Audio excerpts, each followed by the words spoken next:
प्यारे बच्चों, UP board class channel पर आप सभी का हार्दिक स्वागत है।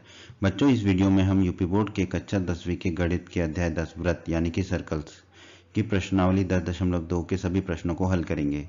वीडियो को पूरा एंड तक देखिएगा, जिससे आपको प्रश्नावली 10.2 के सभी प्रश्नों के हल आसान तरीके से समझ में आ जाएंगे। प्रश्न एक में दोस्तों हमसे कहा गया है, एक बिंदु Q से एक वृत्त पर स्पर्श रेखा की लंबाई जो है 24 सेंटीमीटर है तथा Q की केंद्र से दूरी 25 सेंटीमीटर है, तो वृत्त की त्रिज्या क्या होगी। हमें चार विकल्प दिए गए हैं, विकल्प ए, विकल्प बी, विकल्प सी और विकल्प डी। हमें बताना है कि कौन सा विकल्प सही है।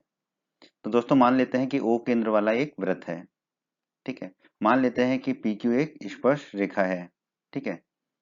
और हमें प्रश्न में दे रखा है दोस्तों PQ बराबर 24 सेंटीमीटर। कैसे? एक बिंदु Q से वृत्त पर स्पर्श रेखा की लंबाई 24 सेंटीमीटर है, ये दे रखा है।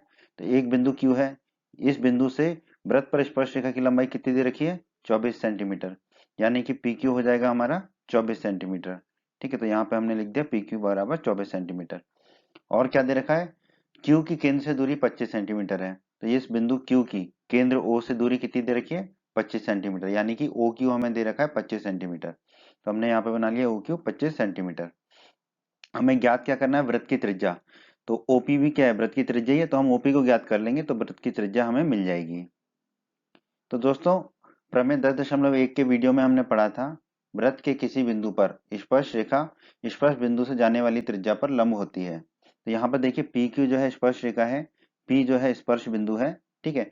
तो प्रमेय 10.1 के अनुसार क्या होगा कि जो बिंदु P है यानी कि स्पर्श बिंदु जो है, इससे जाने वाली जो त्रिज्या होगी यानी कि OP जो है वो स्पर्श रेखा यानी कि PQ पर लंब होगी, ठीक है।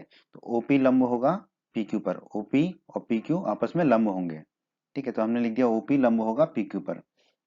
तो इसका मतलब क्या होगा? त्रिभुज OPQ, ये जो हरा वाला त्रिभुज है हमने दिखाया यहाँ पर त्रिभुज OPQ, ये क्या होगा? एक समकोण त्रिभुज होगा।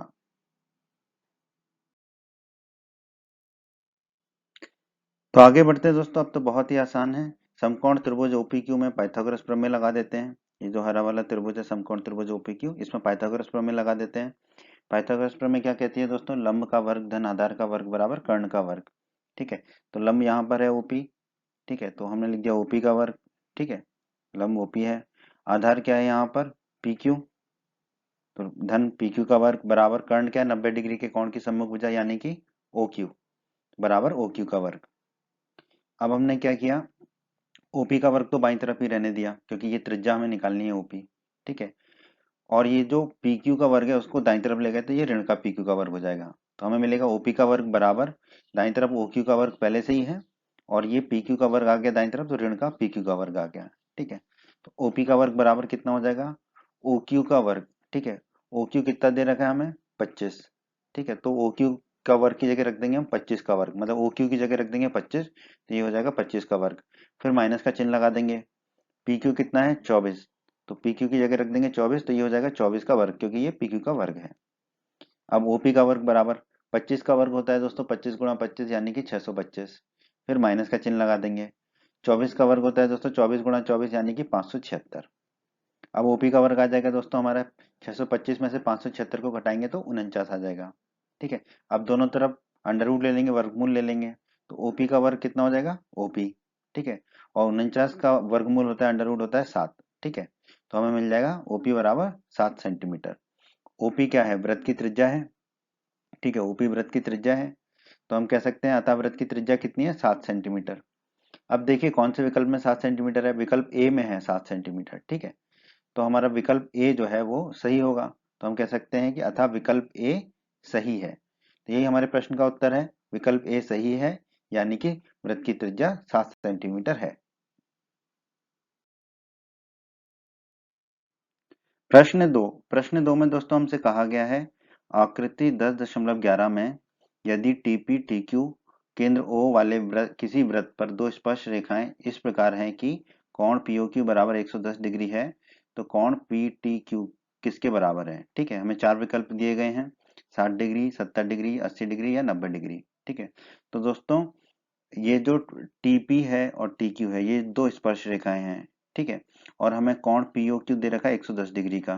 तो हमें निकालना क्या है, कोण PTQ, ये वाला कोण हमें निकालना है। ठीक है, बहुत ही आसान प्रश्न है दोस्तों, इसको हल कर लेते हैं। हमें दिया गया है कोण POQ बराबर 110 डिग्री, वो लिख लिया हमने। और हमें दिया गया है कि TPTQ केंद्रों वाले किसी वृत्त पर दो स्पर्श रेखाएं हैं। ठीक है, ये हमें दिया गया प्रश्न में। दोस्तों हम जानते हैं प्रमेय 10.1 में हमने पढ़ा है कि त्रिज्या जो है स्पर्श रेखा पर लंब होती है। तो यहाँ पर देखिए OP त्रिज्या है, तो ये लंब होगी किस पे, PT पे।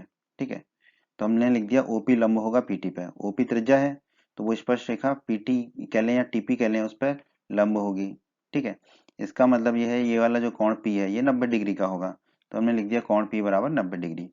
उसी प्रकार आप देखिए OQ भी त्रिज्या है, जो कि स्पर्श रेखा जो है TQ कह लें या QT कह लें, उस पर जो है लंब होगी। ठीक है, कहाँ से, प्रमेय 10.1 से, क्योंकि त्रिज्या जो है स्पर्श रेखा पर लंब होती है। तो OQ लंब होगा QT पर, तो हमने लिख दिया OQ लंब होगा QT पर। OQ अगर QT पर लंब है तो ये जो कोण Q है ये कितने डिग्री का हो जाएगा, 90 डिग्री का। ठीक है, तो हमने लिख दिया कोण Q बराबर 90 डिग्री। अब दोस्तों हम बचपन से पढ़ते आए हैं कि किसी भी चतुर्भुज के चारों कोणों का योग कितना होता है, 360 डिग्री होता है।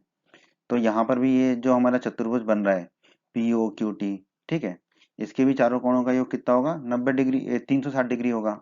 ठीक है, तो देखो कोण T, ठीक है, धन कोण P, धन कोण O, धन कोण Q, ये चारों कोणों का योग कितना होगा, 360 डिग्री होगा। ठीक है, कोण T हमें पता नहीं है, कोण P कितना निकाला था हमने, 90 डिग्री, ये वाला कोण P, तो लिख दिया 90 डिग्री। धन कोण O, कोण O ये वाला कोण है कोण POQ, ये कितना दे रखा हमें, 110 डिग्री, तो हमने लिख दिया 110 डिग्री। धन कोण Q, कोण Q हमने निकाला था 90 डिग्री, यहाँ पर 90 डिग्री, तो हमने लिख दिया 90 डिग्री बराबर है 360 डिग्री के। तो कोण T को तो कोण T लिखा धन, 90 धन 110 हो जाएगा 200, 200 धन 90 हो जाएगा 290, तो लिख दिया 290 डिग्री बराबर 360 डिग्री। अब कोण T बराबर 360 डिग्री है दाईं तरफ, और ये 290 डिग्री दाईं तरफ जाएगा तो ऋण के 290 डिग्री हो जाएगा। ठीक है, अब 360 डिग्री में से 290 डिग्री को घटाएंगे तो बचेगा 70 डिग्री, तो कोण T आ गया हमारा 70 डिग्री। कोण T ही क्या हमारा, कोण PTQ है जो कि हमें निकालना है। तो कोण PTQ कितना आ गया हमारा, 70 डिग्री। अब हम देखते हैं कौन से विकल्प में 70 डिग्री है, ए में नहीं है, बी में है 70 डिग्री। ठीक है, तो बी विकल्प में है 70 डिग्री। ठीक है, तो हम कह सकते हैं कि अतः विकल्प बी सही है। तो हमारे इस प्रश्न का उत्तर क्या होगा दोस्तों, 70 डिग्री, या हम कह दें विकल्प बी, यही हमारे इस प्रश्न का उत्तर है दोस्तों। प्रश्न 3 में दोस्तों हमसे कहा गया है यदि एक बिंदु P से O केंद्र वाले किसी वृत्त पर PA, PB स्पर्श रेखाएं परस्पर 80 डिग्री के कोण पर झुकी हों तो कोण POA बराबर होगा 50 डिग्री, 60 डिग्री, 70 डिग्री या 80 डिग्री के। तो दोस्तों प्रश्न में दिया गया है हमें O केंद्र वाला एक वृत्त है, तो हमने एक O केंद्र वाला एक वृत्त बना लिया। और क्या दिया गया हमें प्रश्न में, वृत्त पर PA और PB दो स्पर्श रेखाएं हैं। ठीक है, तो एक बाह्य बिंदु P से एक स्पर्श रेखा है PA, वो बना ली हमने, और दूसरी स्पर्श रेखा है PB, वो बना ली हमने। ठीक है, ये हमें प्रश्न में दिया गया है। और हमें दिया गया है कि PA और PB जो स्पर्श रेखाएं हैं परस्पर 80 डिग्री के कोण पर झुकी हैं। तो ये जो कोण है ये वाला कोण BPA, ठीक है, कोण BPA ये कितने डिग्री का दे रखा है हमें, 80 डिग्री का। दोनों जो स्पर्श रेखाएं हैं PA और PB परस्पर 80 डिग्री के कोण पे झुकी हैं, तो कोण BPA हो गया हमारा 80 डिग्री का। ठीक है, अब कुछ रचना कर लेते हैं छोटी सी। OP को मिला दीजिए, OA को मिला दीजिए और OB को मिला दीजिए। तो पहले OP को मिला दिया हमने, बिछड़े हुए भाई बचपन के, फिर OA को मिला दिया और फिर OB को मिला दिया। ठीक है, अब हमसे प्रश्न में पूछा है कि कौन POA बराबर होगा, तो कौन POA कौन सा कौन होगा, ये वाला कौन, तो हमें ये वाला कौन निकालना है, कौन POA। ठीक है, हमें बताना है कि कौन सा विकल्प सही है। ठीक है, तो इस प्रश्न को हल कर लेते हैं। दोस्तों हम जानते हैं, हमने प्रमेय 10.1 के वीडियो में सिद्ध किया था कि त्रिज्या जो होती है स्पर्श रेखा पर लंब होती है। तो यहाँ पर ध्यान दीजिए, OA जो है वो एक त्रिज्या है, ठीक है, और PA एक स्पर्श रेखा है। तो OA लंब होगी PA पर, तो हमने लिख दिया OA लंब होगी PA पर। तो ये जो है कोण होगा हमारा 90 डिग्री का बन जाएगा कोण A, तो हमने यहाँ लिख दिया कोण A बराबर 90 डिग्री। उसी प्रकार दूसरी त्रिज्या OB, ये स्पर्श रेखा PB पर लंब होगी, तो हमने लिख दिया OB लंब होगा स्पर्श रेखा PB पर। कहाँ से, यहीं से।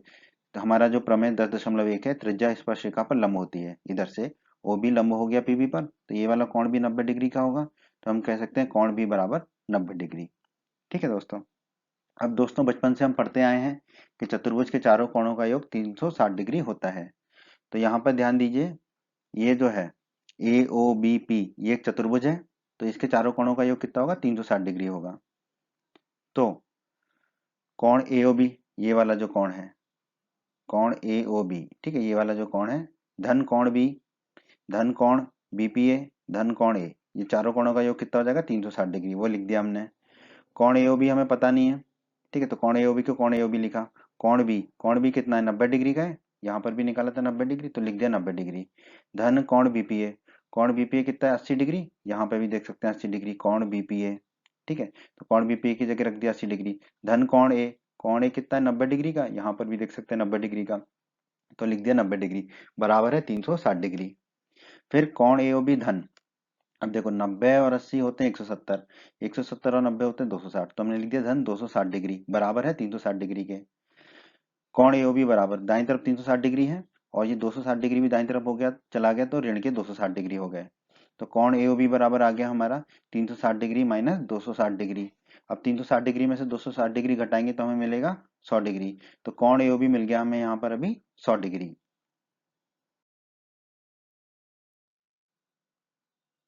आगे बढ़ते हैं दोस्तों, समकोण त्रिभुज ओएपी, ठीक है, ये ऊपर वाला जो त्रिभुज है लाल रंग से दिखाया हमने, समकोण त्रिभुज ओएपी और समकोण त्रिभुज ओबीपी में, नीचे वाला जो त्रिभुज है नीले रंग से दिखाया है समकोण त्रिभुज ओबीपी में। ध्यान दीजिए, कोण ए बराबर कोण बी, कोण ए और कोण बी बराबर होंगे, क्यों, क्योंकि दोनों समकोण है, दोनों 90 डिग्री के कोण है, ठीक है, अभी हमने निकाला था, तो कोण ए बराबर कोण बी हो गया। और ओपी बराबर ओपी, ओपी बराबर ओपी तो होगा ही होगा क्योंकि ये उभयनिष्ठ भुजा है, ठीक है। फिर ओ ए बराबर ओ बी, ओ ए और ओ बी आपस में बराबर होंगे, क्यों, क्योंकि ये एक ही वृत्त की त्रिज्याएं हैं, ठीक है।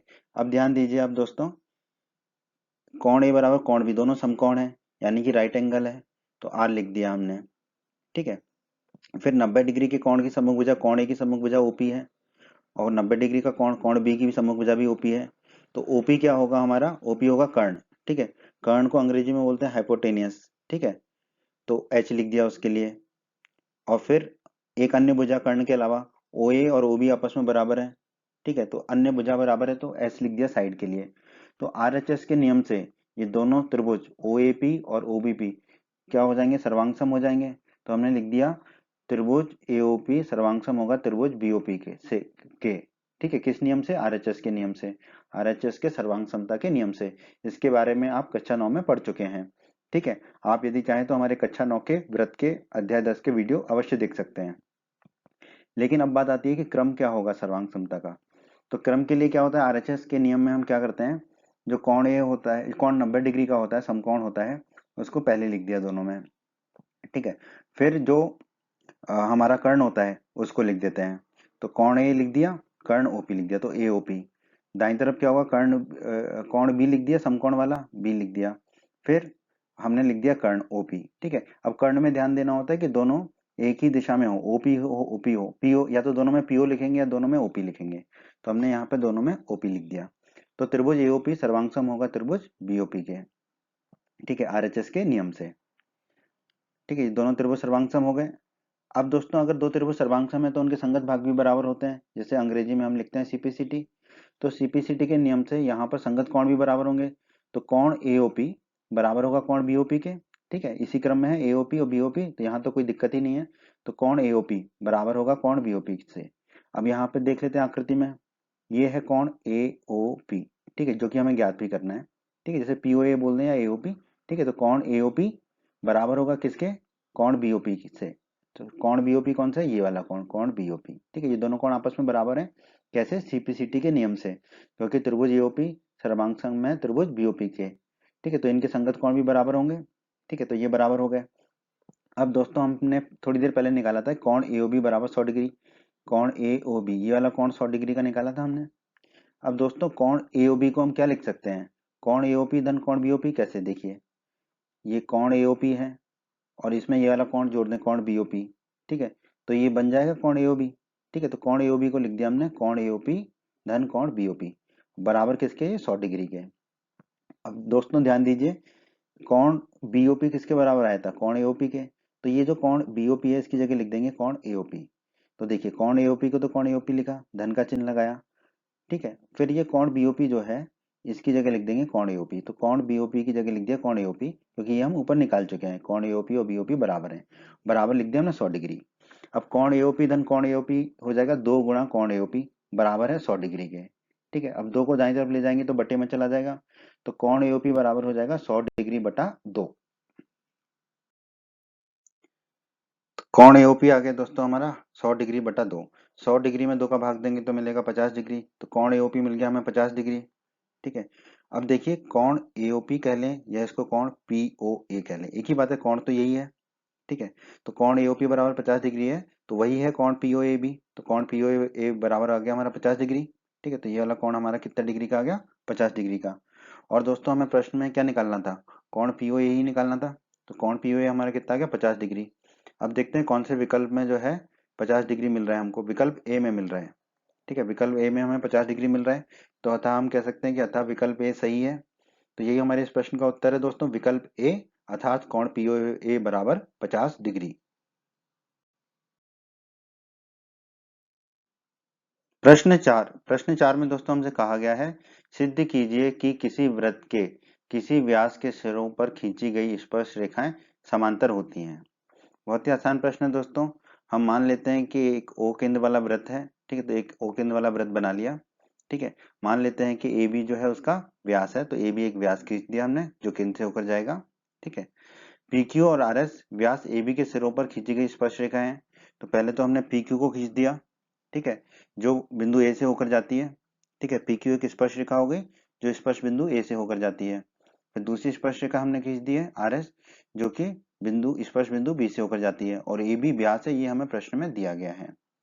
ठीक है दोस्तों, हम जानते हैं प्रमेय 10.1 की वीडियो में हमने सिद्ध किया था, त्रिज्या जो होती है वो स्पर्श रेखा पर लंब होती है।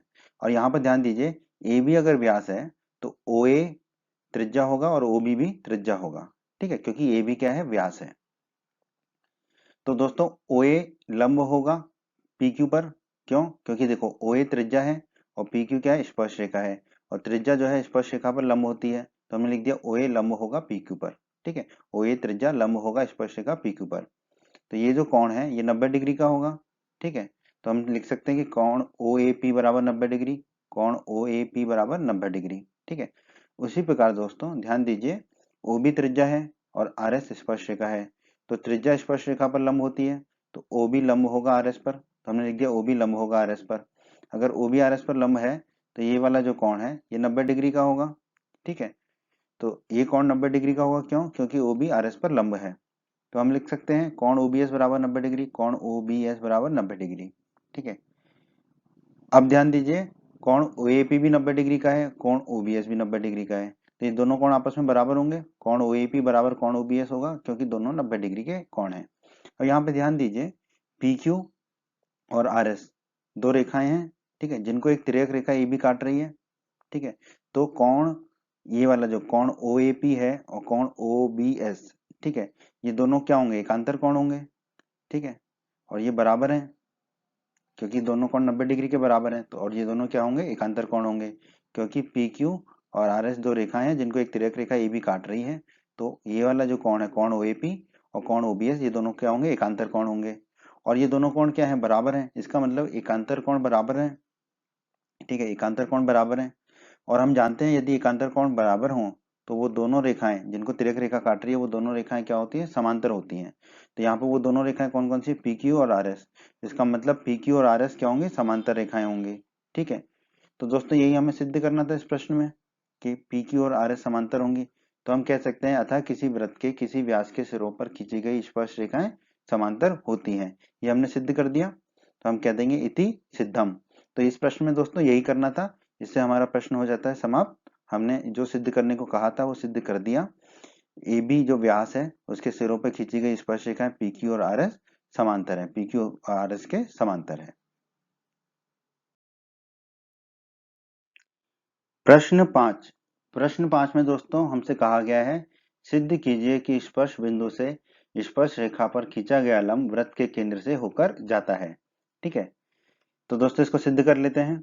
केंद्र ओ वाला एक वृत्त खींच लेते हैं पहले तो। ठीक है, केंद्र ओ वाला वृत्त खींच लिया, फिर एक बिंदु P ले लेते हैं वृत्त पर और स्पर्श रेखा XY खींच देते हैं। तो वृत्त पर एक बिंदु P ले लिया और इस बिंदु P से जाती हुई एक स्पर्श रेखा खींच दी हमने XY।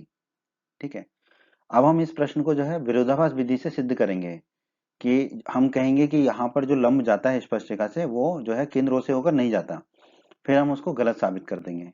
ठीक है, तो हम मान लेते हैं कि बिंदु P से स्पर्श रेखा XY पर खींचा गया लंब वृत्त के केंद्र O से होकर नहीं जाता। O से होकर नहीं जाता तो किसी अन्य बिंदु M से होकर जाता है। ठीक है, ये हम मान लिया, ये हमने माना है। ठीक है, अब हम इसको गलत साबित करेंगे और फिर हम सिद्ध करेंगे कि ये लंब जो है केंद्र O से होकर ही जाता है। ठीक है, परंतु अभी हमने मान लिया है कि लंब जो XY से जा रहा है वो O से होकर नहीं जा रहा, किसी अन्य बिंदु M से होकर जाता है। ठीक है, तो MP लंब हो गया XY पर। ठीक है, ये हमने माना है। ठीक है, तो कोण MPY ये कितने का होगा? 90 डिग्री का होगा, ये हमारे मानने के अनुसार। ठीक है, तो अब हम क्या करेंगे, O और P को मिला देते हैं। ठीक है, स्पर्श बिंदु और केंद्र को मिलाकर एक जो है एक रेखा खींच दी हमने, एक किरण खींच दी। ठीक है, जो केंद्र से होकर जाती है। ठीक है,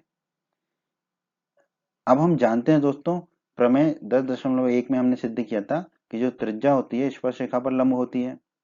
ठीक है, तो यहाँ पर OP क्या होगी? त्रिज्या होगी। ठीक है, और ये स्पर्श रेखा XY पर लंब होगी, तो हम कह सकते हैं OP लंब होगी XY पर। अगर OP XY पर लंब है प्रमेय 10.1 के अनुसार, तो कोण OPY, कोण OPY क्या होगा? 90 डिग्री का होगा। तो कोण OPY होगा 90 डिग्री का। ठीक है, आगे बढ़ते हैं दोस्तों। दोस्तों कोण MPY 90 डिग्री है और कोण OPY भी 90 डिग्री है। इसका मतलब ये दोनों कोण आपस में बराबर होंगे, तो हमने लिख दिया कोण OPY बराबर कोण MPY। ठीक है, ये दोनों कोण आपस में बराबर होंगे। तो अगर ये दोनों कोण आपस में बराबर हैं, इसका मतलब क्या है? देखो, PY तो रेखा दोनों में कॉमन है, सेम है। ठीक है, इसका मतलब जो है OP और MP, ठीक है, ये जो रेखाएं हैं ये संपाती होनी चाहिए। ठीक है, तो कोण OPY बराबर कोण MPY कब होगा? या तभी संभव है जब OP और MP संपाती रेखाएं हों। ठीक है, M और बिंदु O जो है वो संपाती नहीं कर रहे हम, MP रेखा जो है और OP रेखा जो है वो संपाती होंगी। क्यों? क्योंकि ये दोनों कोण बराबर आ गए, कोण OPY बराबर कोण MPY आ गया। ठीक है, इसका मतलब है कि OP और MP संपाती रेखाएं हैं। ठीक है, ठीक, संपाती रेखाएं मतलब एक के ऊपर एक जा रही है। इसका मतलब ये जो MP है ये यही लाल रेखा के ऊपर से ही जा रहा है, OP के ऊपर से ही जा रहा है। ठीक है, क्योंकि MP और OP संपाती रेखाएं हैं। क्यों संपाती हैं? क्योंकि कोण OPY बराबर कोण MPY है। ठीक है, तो जब OP और MP संपाती हैं, ठीक है, तो हमने माना था कि जो है MP जो है लंब होगा XY पर। तो जो लंब MP है XY पर और MP और OP संपाती हैं, इसका मतलब जो लंब है, ठीक है, वो केंद्र O से होकर जा रहा है। तो हम कह सकते हैं अतः स्पर्श बिंदु से स्पर्श रेखा पर खींचा गया लंब वृत्त के केंद्र से होकर जाता है, क्योंकि यहाँ पर MP और OP संपाती हैं। ठीक है, और हमने माना था कि जो MP है वो XY पर लंब है।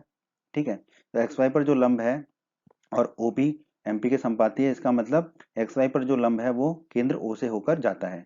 तो हमने कह दिया था स्पर्श बिंदु से स्पर्श रेखा पर खींचा गया लंब वृत्त के केंद्र से होकर जाता है। यही हमें सिद्ध करना था, तो हम कह देंगे इति सिद्धम। प्रश्न 6 में दोस्तों हमसे कहा गया है, एक बिंदु ए से जो वृत्त के केंद्र से 5 सेंटीमीटर दूरी पर है, वृत्त पर स्पर्श रेखा की लंबाई 4 सेंटीमीटर है, तो वृत्त की त्रिज्या ज्ञात कीजिए। बहुत ही आसान प्रश्न है दोस्तों। मान लेते हैं कि ओ केंद्र वाला एक वृत्त है, बना लिया हमने। फिर हमें दिया गया प्रश्न में कि एक बिंदु ए है जो वृत्त के केंद्र से 5 सेंटीमीटर दूरी पर है, यानी कि ओ ए होगा 5 सेंटीमीटर। तो एक बिंदु ले लिया हमने ए, जो वृत्त के केंद्र से कितनी दूरी पर है? 5 सेंटीमीटर की। ये हमें प्रश्न में दिया हुआ है। ठीक है, मान लेते हैं कि ए बी एक स्पर्श रेखा है, तो हमने एक स्पर्श रेखा बना दी ए बी। ठीक है, और कहा गया है वृत्त पर स्पर्श रेखा की लंबाई कितनी है? 4 सेंटीमीटर है। तो इस स्पर्श रेखा की लंबाई हमें कितनी दे रखी है? 4 सेंटीमीटर दे रखी है, यानी कि ए बी हमें दे रखा है 4 सेंटीमीटर। ठीक है, तो ये हमें प्रश्न में दे रखा है ए बी 4 सेंटीमीटर। हमें क्या ज्ञात करना है? हमें ज्ञात करना है वृत्त की त्रिज्या, जो कि होगी ओ बी। तो बहुत ही आसान प्रश्न है दोस्तों। दोस्तों प्रमेय 10.1 में हमने सिद्ध किया था कि जो त्रिज्या होती है वो स्पर्श रेखा पर लंब होती है। कहाँ पर? स्पर्श बिंदु पर। ठीक है, तो बी स्पर्श बिंदु है, तो यहाँ पर जो त्रिज्या होगी ओ बी, वो स्पर्श रेखा ए बी पर क्या होगी? लंब होगी। तो ओ बी लंब होगा ए बी पर। ठीक है, तो ओ बी ए बी पर लंब होगा। ठीक है, ओ बी ए बी पर लंब हो गया तो त्रिभुज ओ बी ए क्या हो जाएगा? एक समकोण त्रिभुज हो जाएगा। त्रिभुज ओ बी ए ये डांस करते हुआ आ गया। त्रिभुज ओ बी ए क्या हो गया हमारा? एक समकोण त्रिभुज हो गया। अब अगर त्रिभुज ओ बी ए समकोण त्रिभुज है, तो यहाँ पर हम अपनी फेवरेट पाइथागोरस प्रमेय लगा लेंगे। तो समकोण त्रिभुज OBA में हम पाइथागोरस प्रमेय लगा देंगे। पाइथागोरस प्रमेय हमारी कहती है लंब का वर्ग धन आधार का वर्ग बराबर कर्ण का वर्ग। ठीक है, लंब है यहाँ पर OB, तो लंब का वर्ग हो जाएगा OB का वर्ग, धन आधार का वर्ग, आधार है हमारा AB, तो धन AB का वर्ग हो जाएगा, बराबर कर्ण का वर्ग। कर्ण क्या होगा? 90 डिग्री के कोण की सम्मुख भुजा यानी कि OA। ठीक है, तो ये हो जाएगा बराबर कर्ण का वर्ग मतलब OA का वर्ग। ठीक है, अब हमें निकालना तो OB है। ठीक है, तो OB के वर्ग को रखा बाईं तरफ, बराबर दाईं तरफ OA का वर्ग पहले से ही है, और ये AB के वर्ग को भी हमने पहुंचा दिया दाईं तरफ, तो ये हो गया ऋण का AB का वर्ग। तो हमारा आ गया OB का वर्ग बराबर OA का वर्ग माइनस AB का वर्ग। अब OB का वर्ग बराबर OA कितना है दोस्तों? OA है हमारा 5, यहाँ पर भी देख सकते हैं OA है 5, तो OA का वर्ग हो जाएगा 5 का वर्ग, फिर माइनस का चिन्ह लगा देंगे। ये है AB का वर्ग, AB कितना है दोस्तों? 4, यहाँ पर भी देख सकते हैं AB 4 है, तो AB का वर्ग हो जाएगा 4 का वर्ग। अब तो बच्चों का खेल है दोस्तों। OB का वर्ग बराबर आ गया 5 का वर्ग माइनस 4 का वर्ग। तो OB का वर्ग कितना हो जाएगा? 5 का वर्ग होता है 5 गुणा 5 25, माइनस का चिन्ह लगा दिया। 4 का वर्ग होता है 4 गुणा 4 16, तो OB का वर्ग कितना आ जाएगा? 25 माइनस 16, 25 में से 16 घटाएंगे तो बचेगा 9, तो OB का वर्ग आ गया 9। अब दोनों तरफ ले लेंगे अंडर रूट, ठीक है, या वर्गमूल, तो OB के वर्ग का अंडर रूट तो हो जाएगा OB, बराबर लिख दिया हमने अंडर रूट 9। अंडर रूट 9 होता है दोस्तों 3, तो OB आ गया हमारा 3 सेंटीमीटर। ठीक है, तो OB की लंबाई कितनी आ गई दोस्तों? 3 सेंटीमीटर, और OB क्या है? हमारी त्रिज्या है। ठीक है, तो वृत्त की त्रिज्या हमने ज्ञात कर ली, कितनी आ गई? वृत्त की त्रिज्या OB बराबर 3 सेंटीमीटर। तो हम कह सकते हैं अतः वृत्त की त्रिज्या 3 सेंटीमीटर है। तो ये हमारे इस प्रश्न का उत्तर होगा दोस्तों, वृत्त की त्रिज्या बराबर 3 सेंटीमीटर। प्रश्न 7 में दोस्तों हमसे कहा गया है दो संकेंद्रीय वृत्तों की त्रिज्याएं 5 सेंटीमीटर तथा 3 सेंटीमीटर है। बड़े वृत्त की उस जीवा की लंबाई ज्ञात कीजिए जो छोटे वृत्त को स्पर्श करती है। ठीक है, तो बहुत ही आसान प्रश्न है दोस्तों, आसानी से हल कर लेंगे हम इसको। तो पहले तो आप समझिए कि संकेंद्रीय वृत्त किसे कहते हैं। संकेंद्रीय वृत्त वो वृत्त होते हैं जिनका कि केंद्र कॉमन हो, ठीक है, उभयनिष्ठ हो, एक ही केंद्र वाले वृत्त, ठीक है, जिनका कि केंद्र जो है वो कॉमन हो। तो दोस्तों मान लेते हैं कि केंद्र O वाले दो वृत्त हैं, ठीक है, जिसमें एक वृत्त जो है उसकी त्रिज्या OP है 5 सेंटीमीटर की, तथा दूसरा वृत्त है जिसकी त्रिज्या OA है 3 सेंटीमीटर की। तो हमने माना कि केंद्र O वाले 5 सेंटीमीटर OP तथा 3 सेंटीमीटर OA त्रिज्या वाले दो संकेंद्रीय वृत्त हैं। तो पहले तो हमने एक वृत्त बना लिया, बड़ा वृत्त, ठीक है, जिसका केंद्र O है, ठीक है, इसकी त्रिज्या कितनी है? OP 5 सेंटीमीटर, वो बना ली।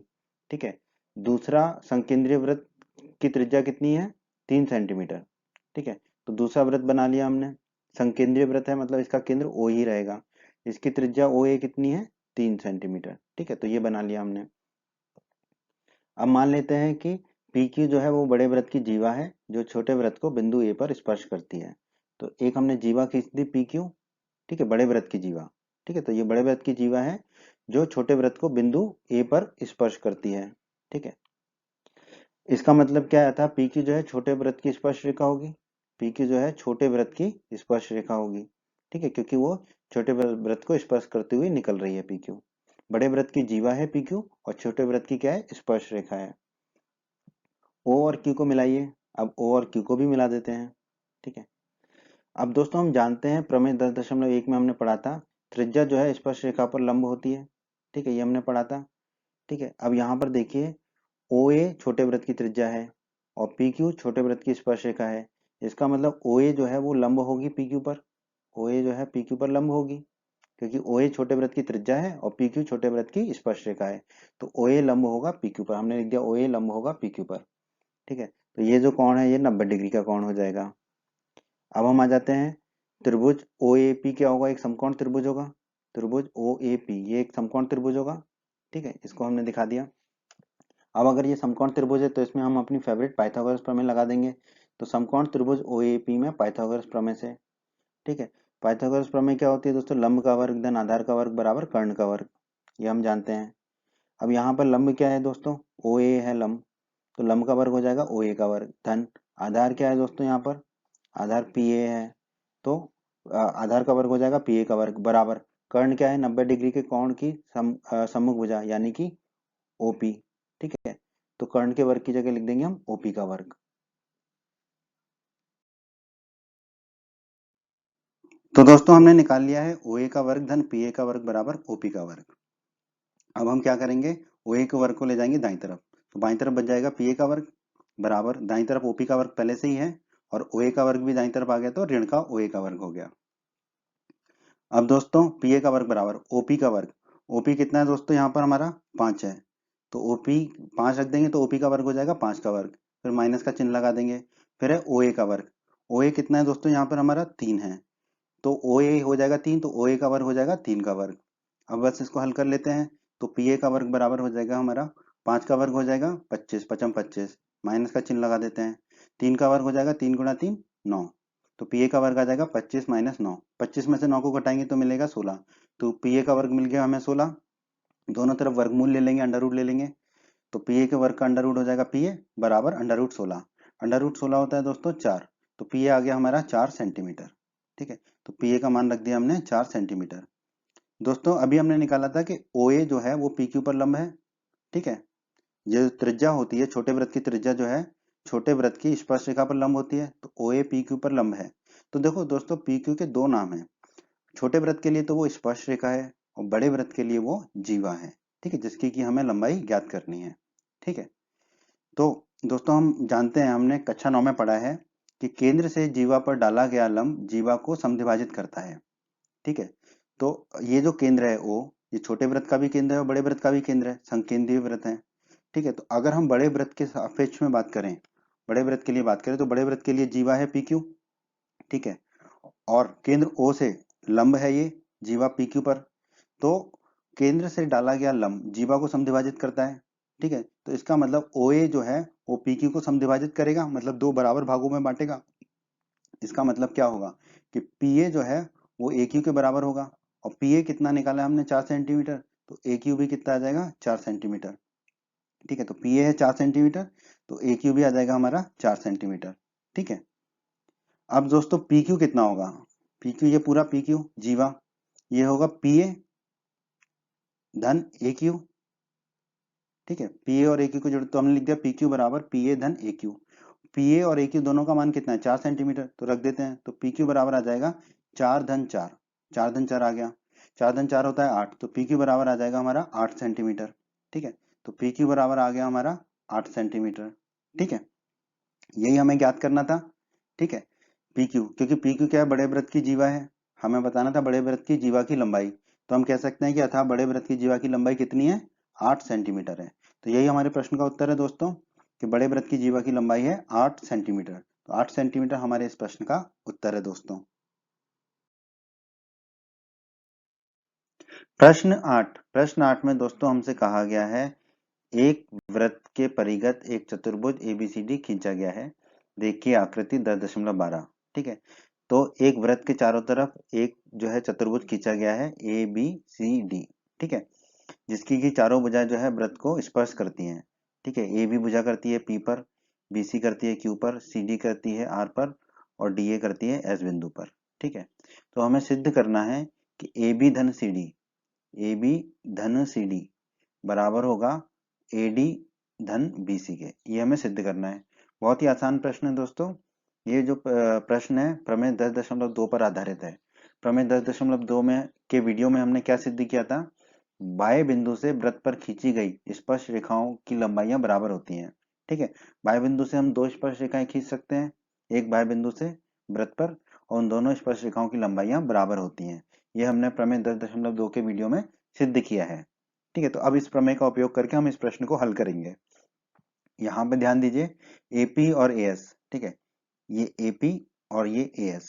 ठीक है, AP और AS, AP और AS वृत्त के बाह्य बिंदु A से खींची गई दो स्पर्श रेखाएं हैं। वृत्त का बाह्य बिंदु है A, यहाँ से खींची गई दो स्पर्श रेखाएं AP और AS। ठीक है, इसका मतलब है प्रमेय 10.2 के अनुसार अब ये दोनों बराबर होंगी, तो AP और AS की लंबाई बराबर होगी। AP और AS की लंबाई बराबर लिख दिया हमने, इसे हम कह देंगे समीकरण 1। उसी प्रकार दोस्तों ध्यान दीजिए BP और BQ वृत्त के बाह्य बिंदु B से खींची गई दो स्पर्श रेखाएं हैं। देखो ये बिंदु B है, यहाँ से एक स्पर्श रेखा BP खींची और दूसरी स्पर्श रेखा खींची हमने BQ। ठीक है, तो BP और BQ वृत्त के बाह्य बिंदु B से खींची गई दो स्पर्श रेखाएं हैं, तो प्रमेय 10.2 से ये दोनों भी आपस में बराबर होंगी, तो हम लिख सकते हैं BP बराबर BQ। ठीक है, बीपी और बीक्यू आपस में बराबर होंगी। इसे हम कह देंगे दोस्तों समीकरण 2।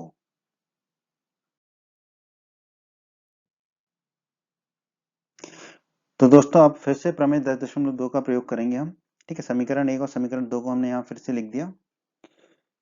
सी आर और सी क्यू वृत्त के वाय बिंदु सी से खींची गई दो स्पर्श रेखाएं हैं। बिंदु सी वृत्त के बाहर स्थित है। यहाँ से हमने दो स्पर्श रेखाएं खींची वृत्त पर, सी आर और सी क्यू।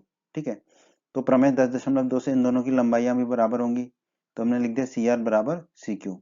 सी आर और सी क्यू की लंबाई बराबर होगी। इसे कह देंगे दोस्तों हम समीकरण 3। इसी प्रकार दोस्तों डी आर और डी एस वृत्त के वाय बिंदु डी से खींची गई दो स्पर्श रेखाएं हैं। डी बिंदु जो है वृत्त के बाहर है। यहाँ से हमने दो स्पर्श रेखाएं खींची डी आर और डी एस। ठीक है, तो ये दोनों भी बराबर होंगी लंबाई में प्रमेय 10.2 से। तो हमने लिख दिया डी आर बराबर डी एस। ठीक है, डी आर और डी एस की लंबाई बराबर होगी। इसे कह देंगे दोस्तों हम समीकरण 4।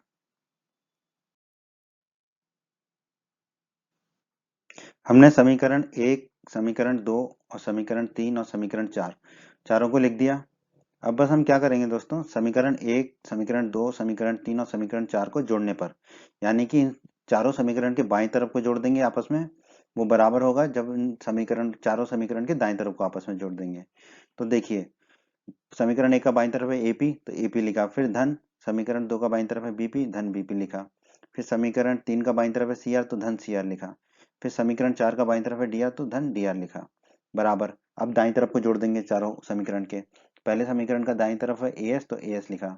फिर धन समीकरण 2 का दाईं तरफ है बीक्यू, तो धन बीक्यू लिखा। फिर धन समीकरण 3 का दाईं तरफ है सीक्यू, तो धन सीक्यू लिखा। फिर धन समीकरण 4 का दाईं तरफ डीएस है, तो धन डीएस लिख दिया। ठीक है, अब ध्यान दीजिए, पहले समझ लीजिए। देखिए एपी धन बीपी, एपी और बीपी इन दोनों को जब हम जोड़ेंगे तो ये एबी के बराबर हो जाएगा। ठीक है, तो एपी धन बीपी को हमने लिख दिया एबी यहाँ पर। ठीक है, उसी प्रकार अब देखिए सी आर धन डी आर। ठीक है, ये सी आर और डी आर इनको जोड़ देंगे तो ये सी डी के बराबर हो जाएगा। तो सी आर धन डी आर को लिख दिया हमने सी डी। ठीक है, फिर बराबर ए एस को ए एस लिखा, आखिरी में जो डी एस था उसको इधर लिया दूसरे नंबर पे। फिर बी क्यू धन सी क्यू को वैसे की वैसे लिख दिया, धन बी क्यू धन सी क्यू, बस डी एस को दूसरे नंबर पे लिख दिया। क्यों, आपको अभी समझ आएगा। ठीक है, अब आप ध्यान दीजिए ए एस धन डी एस। ठीक है, ए एस धन डी एस किसके बराबर होगा, ए एस और डी एस इन दोनों को जोड़ दें। ठीक है, तो ये ए डी के बराबर हो जाएगा। तो ए एस धन डी एस को हमने लिख दिया ए डी। ठीक है, उसी प्रकार देखिए बी क्यू धन सी क्यू, बी क्यू धन सी क्यू इन दोनों को जोड़ेंगे बी क्यू और सी क्यू को, तो ये किसके बराबर हो जाएगा, बीसी के। तो बी क्यू धन सी क्यू को लिख दिया हमने बीसी। ठीक है, बाईं तरफ ए बी धन सी डी था तो बाईं तरफ को ए बी धन सी डी लिखा, बराबर हमारा आ गया ए डी धन बी सी। अब आप प्रश्न को देखिए, हमें क्या सिद्ध करना था, ए बी धन सी डी बराबर ए डी धन बी सी। वही हमने सिद्ध कर दिया, ए बी धन सी डी बराबर ए डी धन बी सी। ठीक है, तो हम कह सकते हैं इति सिद्धम, जो हमने हमें सिद्ध करना था हमने सिद्ध कर दिया, इति सिद्धम। प्रश्न 9 में दोस्तों हमसे कहा गया है, आकृति 10.13 में ये आकृति दे रखी है, एक्स वाई तथा X dash Y dash O केंद्र वाले किसी वृत्त पर दो समांतर स्पर्श रेखाएं हैं। तो ये एक्स वाई है और ये एक्स डैश वाई डैश है। ये दो समांतर स्पर्श रेखाएं हैं ओ केंद्र वाले इस वृत्त पर। ठीक है, जो कि बिंदु पी और क्यू पर स्पर्श करती हैं। और स्पर्श बिंदु सी पर, एक स्पर्श बिंदु सी है इसी वृत्त पर, स्पर्श रेखा ए बी। ठीक है, ये ए बी स्पर्श रेखा खींची है। एक्स को ए पर, एक्स वाई को, एक्स वाई को ए पर, तो एक्स वाई स्पर्श रेखा को बिंदु ए पर, ये बिंदु ए है, और तथा एक्स डैश वाई डैश को बी पर प्रतिच्छेद करती है। एक्स डैश वाई डैश ये है, इसको बिंदु बी पर प्रतिच्छेद करती है। तो सिद्ध कीजिए कि कोण ए ओ बी बराबर 90 डिग्री है। तो हमें सिद्ध करना है ये वाला कोण ए ओ बी, ये वाला कोण कितना है, 90 डिग्री, ये हमें सिद्ध करना है। तो अब इसको हल कर लेते हैं दोस्तों। ओ सी को मिलाइए, तो सबसे पहले ओ और सी को मिला देते हैं। ठीक है, मिला दिया। अब दोस्तों यहाँ पर हम उपयोग करेंगे, इस्तेमाल करेंगे प्रमेय 10.2 का, जिसके बारे में हम प्रमेय 10.2 के वीडियो में सिद्ध कर चुके हैं। क्या, वाई बिंदु से वृत्त पर खींची गई स्पर्श रेखाओं की लंबाइयां बराबर होती हैं। यहाँ पर ध्यान दीजिए, एपी और एसी वृत्त के वाई बिंदु ए से खींची गई दो स्पर्श रेखाएं हैं। ये बिंदु ए है, इससे दो स्पर्श रेखाएं खींची गई हैं एपी और एसी। ठीक है, तो ये दो स्पर्श रेखाएं प्रमेय 10.2 के अनुसार क्या होंगी, बराबर होंगी। तो एपी बराबर होगा एसी के, ये दोनों बराबर लंबाई की होंगी। इसे हम मान लेते हैं समीकरण 1। उसी प्रकार दोस्तों बी क्यू और बी सी वृत्त के बाह्य बिंदु बी से खींची गई दो स्पर्श रेखाएं हैं। ये देखिए बी बाह्य बिंदु है वृत्त का, इससे दो स्पर्श रेखाएं खींची हमने बी क्यू और बी सी। ठीक है, तो प्रमेय 10.2 के अनुसार ये दोनों क्या होंगी, बराबर होंगी। तो हम कह सकते हैं बी क्यू बराबर बी सी, बी क्यू और बी सी आपस में बराबर होंगे। इसे मान लेंगे दोस्तों समीकरण 2। आगे बढ़ते हैं दोस्तों, त्रिभुज एपीओ, ये वाला जो त्रिभुज है जिसे हमने लाल रंग से दिखाया है, त्रिभुज एपीओ और त्रिभुज एसीओ, ये वाला त्रिभुज जिसे हमने पीले रंग से दिखाया है। इन दोनों त्रिभुजों में ध्यान दीजिए, एपी बराबर एसी, समीकरण 1 में हमने निकाला था अभी एपी बराबर एसी है। ठीक है, तो हमने लिख दिया समीकरण 1 से एपी बराबर एसी है। ठीक है, और पीओ बराबर सीओ, पीओ ये और सीओ ये दोनों आपस में बराबर होंगे। क्यों? क्योंकि ये इस वृत्त की त्रिज्या है, तो एक ही वृत्त की त्रिज्या है दोनों, तो आपस में बराबर होंगे पीओ और सीओ। ओए बराबर ओए, ओए तो ओए के बराबर ही होगा, वो बेनिस्ट भुजा है। ठीक है, अब एपी और एसी साइड है, भुजा है, तो एस लिख दिया। पीओ और सीओ भुजा है, तो साइड के लिए एस लिख दिया। ओए भुजा है, तो साइड के लिए एस लिख दिया। अब एसएसएस के नियम से दोनों त्रिभुज क्या हो जाएंगे, सर्वांग सम। तो हमने लिख दिया त्रिभुज एपीओ सर्वांग सम है त्रिभुज एसीओ के किस नियम से, एसएसएस के नियम के द्वारा। क्रम कैसे लिखते हैं, तीनों भुजाओं का पहला पहला अक्षर पकड़ लो। तो एपीओ त्रिभुज एपीओ सर्वांग सम होगा, दाईं तरफ भी वैसे ही करेंगे। एसीओ पहला पहला अक्षर पकड़ लेंगे जिसे लाल रंग से दिखाया हमने, तो त्रिभुज एपीओ सर्वांग सम होगा त्रिभुज एसीओ के। ठीक है, ये दोनों त्रिभुज सर्वांग सम हो जाएंगे आपस में। अब हम जानते हैं कि यदि दो त्रिभुज सर्वांग सम हो तो उनके संगत भाग बराबर होते हैं, जिसे हम अंग्रेजी में सीपीसीटी कहते हैं। ठीक है, तो संगत कोण भी बराबर होंगे। तो हम क्या करेंगे, पहले अक्षर को अंतिम में ले जाएंगे, तो क्या बनेगा पी ओ ए, तो कोण पी ओ ए बराबर होगा, दाईं तरफ भी वैसे ही करना पड़ेगा, पहले अक्षर को अंत में ले जाएंगे, कोण सी ओ ए के। तो कोण पी ओ ए बराबर होगा कोण सी ओ ए के। कोण पी ओ ए ये वाला कोण है, कोण सी ओ ए ये वाला कोण है, ये दोनों कोण आपस में बराबर होंगे। ठीक है, तो कोण पी ओ ए बराबर आ गया कोण सी ओ ए, इसे मान लेंगे समीकरण 3। आगे बढ़ते हैं दोस्तों, अब बात कर लेते हैं त्रिभुज बी क्यू ओ। ठीक है, ये वाला है त्रिभुज बी क्यू ओ जिसे लाल रंग से दिखाया है, और त्रिभुज बी सी ओ। ठीक है, ये ऊपर वाला त्रिभुज है बी सी ओ जिसे हमने दिखाया है पीले रंग से। ठीक है, इन दोनों त्रिभुजों में ध्यान दीजिए दोस्तों, बी क्यू बराबर बी सी, बी क्यू बराबर बी सी समीकरण 2 से निकाला था हमने, तो हमने लिख दिया बी क्यू बराबर बी सी समीकरण 2 से। तो बी क्यू और बी सी आपस में बराबर है। ठीक है, फिर क्यू ओ बराबर सी ओ, क्यू ओ ये है और सी ओ ये है हमारा, ये दोनों एक ही वृत्त की त्रिज्याएं हैं, तो ये दोनों आपस में बराबर होंगी, तो क्यू ओ बराबर सी ओ होगा, कारण लिख दिया एक ही वृत्त की त्रिज्याएं। फिर ओ बी, तो ओ बी के बराबर ही होगा, ओ बी ये है, ओ बी के बराबर ही होगा, वो बेनिस्ट भुजा है। अब ध्यान दीजिए बी क्यू और बी सी भुजा है, तो साइड के लिए एस लिख दिया। क्यू ओ और सी ओ ये भी भुजा है, तो साइड के लिए एस लिख दिया। ओ बी और ओ बी भुजा है, तो साइड के लिए एस लिख दिया। अब एस एस एस नियम से ये दोनों त्रिभुज क्या हो जाएंगे, सर्वांग सम। तो हमने लिख दिया, क्रम क्या होगा, भुजाओं का पहला पहला अक्षर पकड़ लेते हैं। तो बी क्यू ओ लाल रंग से दिखाया है, तो त्रिभुज बी क्यू ओ सर्वांग सम होगा, लाल रंग से देखिए पहला पहला अक्षर बी सी ओ, त्रिभुज बी सी ओ के किस नियम से, एस एस एस के नियम के द्वारा। ठीक है, अब ये दोनों त्रिभुज सर्वांग सम हो गए। अब इन दोनों त्रिभुजों के संगत भाग बराबर होंगे, यानी कि संगत कोण भी बराबर होंगे।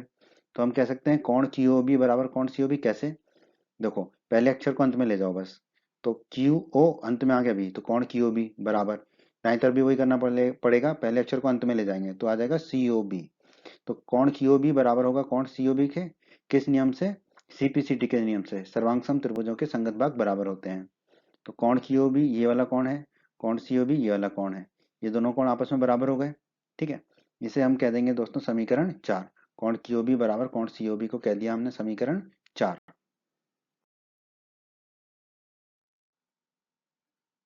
समीकरण 3 और समीकरण 4 को हमने लिख लिया दोस्तों। अब आगे बढ़ते हैं, एक्स वाई तथा X dash Y dash O केंद्र वाले किसी वृत्त पर दो समांतर रेखाएं, ये प्रश्न में दिया हुआ है। देखिए एक्स वाई तथा X dash Y dash O केंद्र वाले किसी वृत्त पर दो समांतर स्पर्श रेखाएं हैं। तो इसका मतलब है कि एक्स वाई और एक्स डैश वाई डैश जो है वो समांतर रेखाएं हैं। ठीक है, और देखिए पीओ और ओ क्यू क्या है, त्रिज्याएं हैं, तो पी क्यू क्या होगा, वृत्त का व्यास होगा, पीओ त्रिज्या है और ओ क्यू भी त्रिज्या है। ठीक है, और एक्स वाई और एक्स डैश वाई डैश जो है समांतर है, इसका मतलब पी क्यू क्या होगा, वृत्त का व्यास होगा, इसका मतलब पीओ क्यू क्या होगा, एक सरल रेखा होगी। ठीक है, तो हम लिख सकते हैं कि पीओ क्यू जो है वो एक सरल रेखा होगी। ठीक है, पीओ क्यू जो है एक सरल रेखा होगी। ठीक है, तो अगर एक पीओ की एक सरल रेखा होगी तो इसके एक तरफ के सभी कोणों का योग कितना होना चाहिए, 180 डिग्री होना चाहिए। ठीक है, तो हम लिख सकते हैं कि कोण पीओए, ये वाला कोण, कोण पीओए, धन कोण सीओए, ये वाला कोण, कोण सीओए, धन कोण सीओबी, ये वाला कोण सीओबी। ठीक है, धन कोण क्यूओबी, ये वाला कोण। इन चारों कोणों का योग हमने लिख दिया 180 डिग्री के बराबर। कोण पीओए ये वाला, धन कोण सीओए ये वाला, धन कोण सीओबी लाल वाला, धन कोण क्यूओबी नीला वाला, बराबर होगा 180 डिग्री के। ठीक है, अब ध्यान दीजिए दोस्तों, समीकरण 3 में है कोण पीओए बराबर कोण सीओए।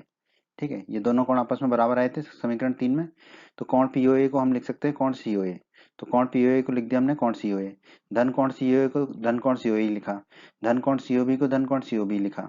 समीकरण 4 में देखिए कोण क्यूओबी किसके बराबर है, कोण सीओबी के। कोण क्यूओबी और कोण सीओबी बराबर आए थे, तो समीकरण 4 से कोण क्यूओबी को हम लिख सकते हैं कोण सीओबी। तो हमने कोण क्यूओबी को लिख दिया कोण सीओबी बराबर 180 डिग्री। अब देखिए कोण सीओए धन कोण सीओए कितना हो जाएगा, 2 गुणा कोण सीओए, फिर धन का चिन्ह लगा दिया, फिर कोण सीओबी धन कोण सीओबी हो जाएगा 2 गुणा कोण सीओबी बराबर 180 डिग्री। दोनों में 2 कॉमन आ जाएगा, तो 2 कॉमन लिया तो कोष्टक के अंदर क्या मिलेगा हमें, कोण सीओए धन कोण सीओबी बराबर 180 डिग्री है। अब तो बहुत ही आसान है दोस्तों। अब यहाँ देखिए 2 गुणा कोण सीओए धन कोण सीओबी बराबर 180 डिग्री आ गया, तो ये है हमारा कोण सीओए। ठीक है, और ये है कोण सीओबी, कोण सीओए और ये है कोण सीओबी। ठीक है, इन दोनों को जोड़ देंगे कोण को, तो हमें क्या मिलेगा, कोण एओबी मिलेगा, कोण एओबी। तो कोण सीओए धन कोण सीओबी को लिख दिया हमने कोण एओबी, तो हमारा आ गया 2 गुणा कोण एओबी बराबर 180 डिग्री। अब 2 को ले जाएंगे हम दाई तरफ बट्टे में, तो कोण एओबी आ जाएगा 180 डिग्री बटा 2। 180 डिग्री में 2 का भाग देंगे तो आएगा 90 डिग्री, तो कोण एओबी आ जाएगा हमारा 90 डिग्री। ठीक है, और दोस्तों हमें यही सिद्ध करना था कि कोण एओबी बराबर 90 डिग्री है, तो हमने सिद्ध कर दिया। तो हम कह सकते हैं इति सिद्धम। प्रश्न 10 में दोस्तों हमसे कहा गया है, सिद्ध कीजिए कि किसी बाह्य बिंदु से किसी वृत्त पर खींची गई स्पर्श रेखाओं के बीच का कोण स्पर्श बिंदुओं को मिलाने वाले रेखाखंड द्वारा केंद्र पर अंतरित कोण का संपूरक होता है। तो पहले प्रश्न को समझ लेते हैं, फिर प्रश्न को हल करेंगे। मान लेते हैं कि केंद्र वाला एक वृत्त है, वो हमने बना लिया। ठीक है, फिर P एक बाह्य बिंदु है, P बाहर एक बिंदु ले लिया वृत्त के P। ठीक है, पी ए और पीबी जो है बाह्य बिंदु पी से खींची गई 2 स्पर्श रेखाएं हैं। तो पी ए स्पर्श रेखा खींच ली हमने जो वृत्त को ए बिंदु पर प्रतिच्छेद करती है, दूसरी स्पर्श रेखा खींच ली पीबी जो वृत्त को बिंदु बी पर स्पर्श करती है। ठीक है, अब हम ओ ए को मिला देते हैं और ओ बी को मिला देते हैं। ठीक है, अब हमें सिद्ध करना है, देखिए सिद्ध कीजिए कि किसी बाह्य बिंदु से किसी वृत्त पर खींची गई स्पर्श रेखाओं के बीच का कोण। ठीक है, तो स्पर्श रेखाओं के बीच का कोण होगा कोण पी। ठीक है, ये वाला कोण पी, बीच का कोण स्पर्श बिंदुओं को मिलाने वाले रेखाखंड द्वारा केंद्र पर अंतरित कोण, स्पर्श रेखाओं को मिलाने वाले रेखाखंड पी ए और पीबी मिलाने वाले रेखाखंड द्वारा केंद्र पर अंतरित कोण, तो इन दोनों रेखाखंड द्वारा केंद्र पर अंतरित कोण कौन सा है, ये है कोण ओ। ठीक है, तो हमें सिद्ध करना है कि कोण पी धन कोण ओ बराबर 180 डिग्री होगा, क्योंकि हमें सिद्ध करना है ये दोनों कोण क्या होंगे, संपूरक होता है।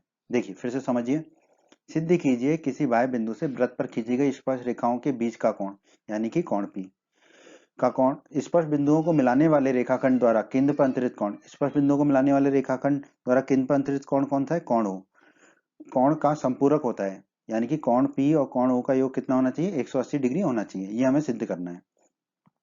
तो दोस्तों हम जानते हैं कि त्रिज्या जो है स्पर्श रेखा पर लंब होती है, तो यहाँ पर देखिए ओ ए त्रिज्या है जो कि स्पर्श रेखा पी ए पर लंब है। ठीक है, यानी कि ये जो कोण ए है ये 90 डिग्री का होगा, तो हमने लिख दिया कोण ए बराबर 90 डिग्री। उसी प्रकार त्रिज्या स्पर्श रेखा पर लंब होती है प्रमेय 10.1 के अनुसार, तो ओ बी क्या है, त्रिज्या है, ये स्पर्श रेखा पीबी पर लंब होगा, तो हमने लिख दिया ओ बी लंब होगा पीबी पर, यानी कि कोण बी जो है वो कितना आ जाएगा, 90 डिग्री, तो हमने लिख दिया कोण बी बराबर 90 डिग्री।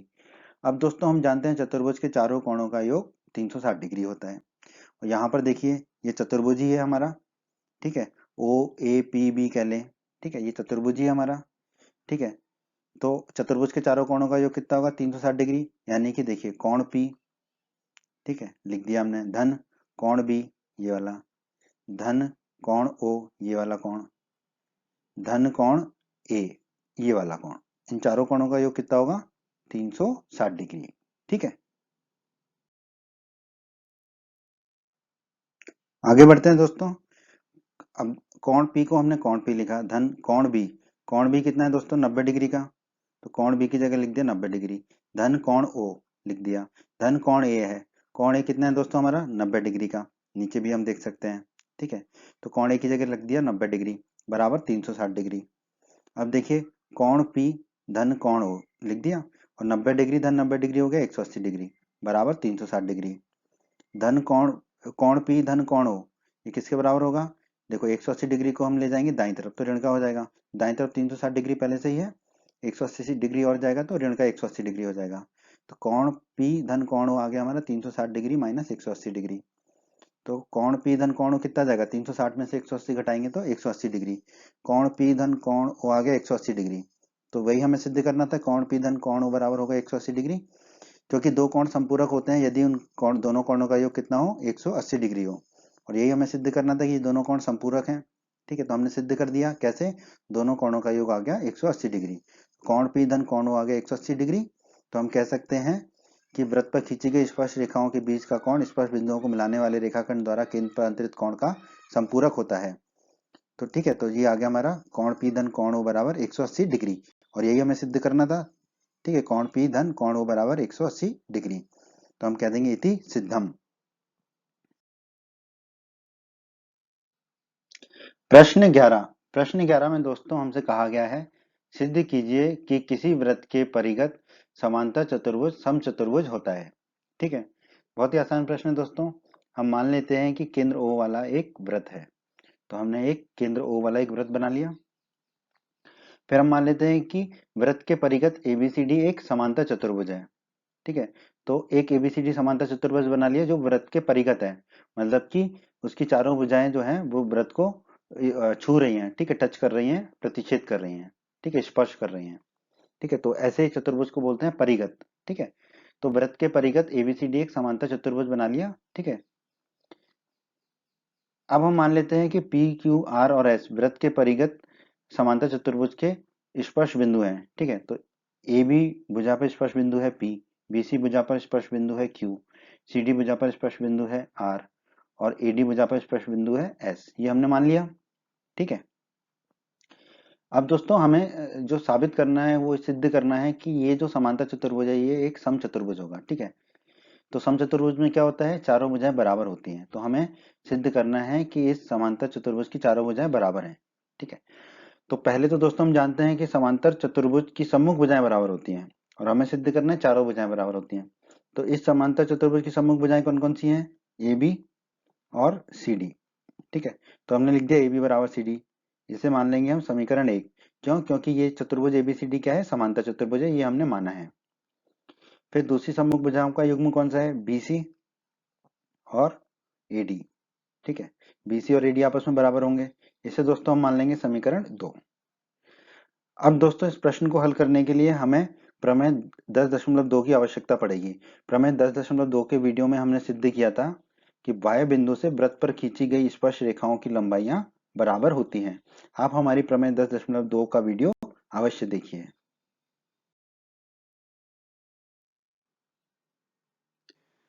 आगे बढ़ते हैं दोस्तों, प्रमेय 10.2 का उपयोग करते हैं। तो यहाँ पर देखिए एपी और एएस वृत्त के वाय बिंदु ए से खींची गई दो स्पर्श रेखाएं हैं। वृत्त के बाहर एक बिंदु ए है, इससे दो स्पर्श रेखाएं खींची हैं एपी और एएस। ठीक है, तो प्रमेय 10.2 के अनुसार ये दोनों स्पर्श रेखाओं की लंबाइयां बराबर होंगी, तो हम कह सकते हैं एपी बराबर एएस होगा, एपी और एएस की लंबाई बराबर होगी। ठीक है, इसे दोस्तों हम कह देंगे समीकरण 3। इसी प्रकार दोस्तों बीपी और बीक्यू वृत्त के बाह्य बिंदु बी से खींची गई दो स्पर्श रेखाएं हैं। बी जो है वृत्त का बाह्य बिंदु है, इससे दो स्पर्श रेखाएं खींची हैं बीपी और बीक्यू। ठीक है, ये इसकी दो स्पर्श रेखाएं हैं। ठीक है, तो प्रमेय 10.2 के अनुसार बीपी और बीक्यू बराबर होंगे, तो हमने लिख दिया बीपी बराबर बीक्यू, बीपी और बीक्यू की लंबाई बराबर होगी। दोस्तों इसे मान लेंगे हम समीकरण 4। आगे बढ़ते हैं दोस्तों। दोस्तों अब आप देखिए कि सी आर और सी क्यू वृत्त के बाह्य बिंदु सी से खींची गई दो स्पर्श रेखाएं हैं। यह है बिंदु सी, इससे सी आर और सी क्यू दो स्पर्श रेखाएं जा रही हैं। ठीक है, तो इस बाह्य बिंदु से जो दो स्पर्श रेखाएं जा रही हैं वो प्रमेय 10.2 के अनुसार जो है बराबर होंगी, तो हम लिख देंगे सी आर बराबर सी क्यू, सी आर और सी क्यू की लंबाई बराबर होगी। दोस्तों इसे कह देंगे हम समीकरण 5। उसी प्रकार दोस्तों dr और ds वृत्त के बाह्य बिंदु D से खींची गई दो स्पर्श रेखाएं हैं।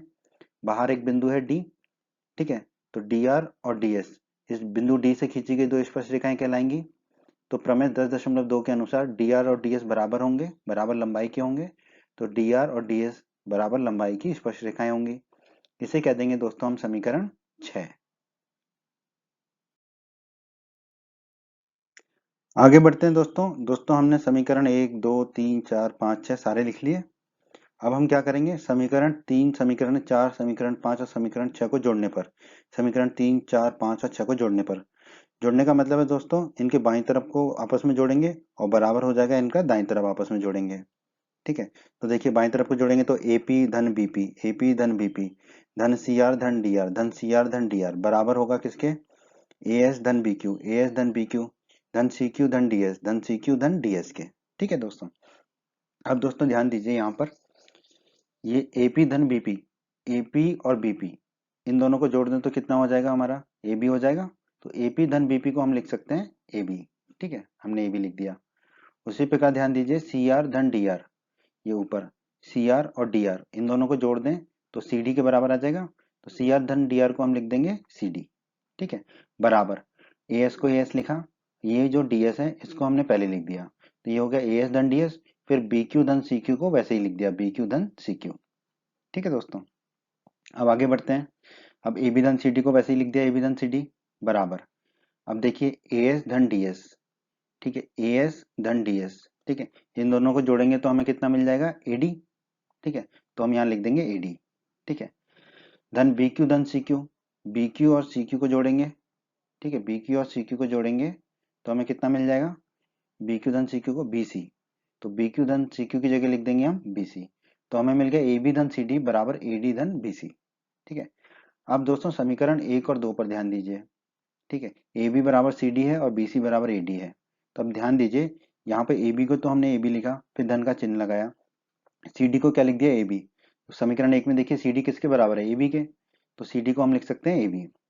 फिर बराबर AD किसके बराबर है, समीकरण 2 में देखिए AD को हम क्या लिख सकते हैं, BC, तो AD को हमने लिख दिया BC।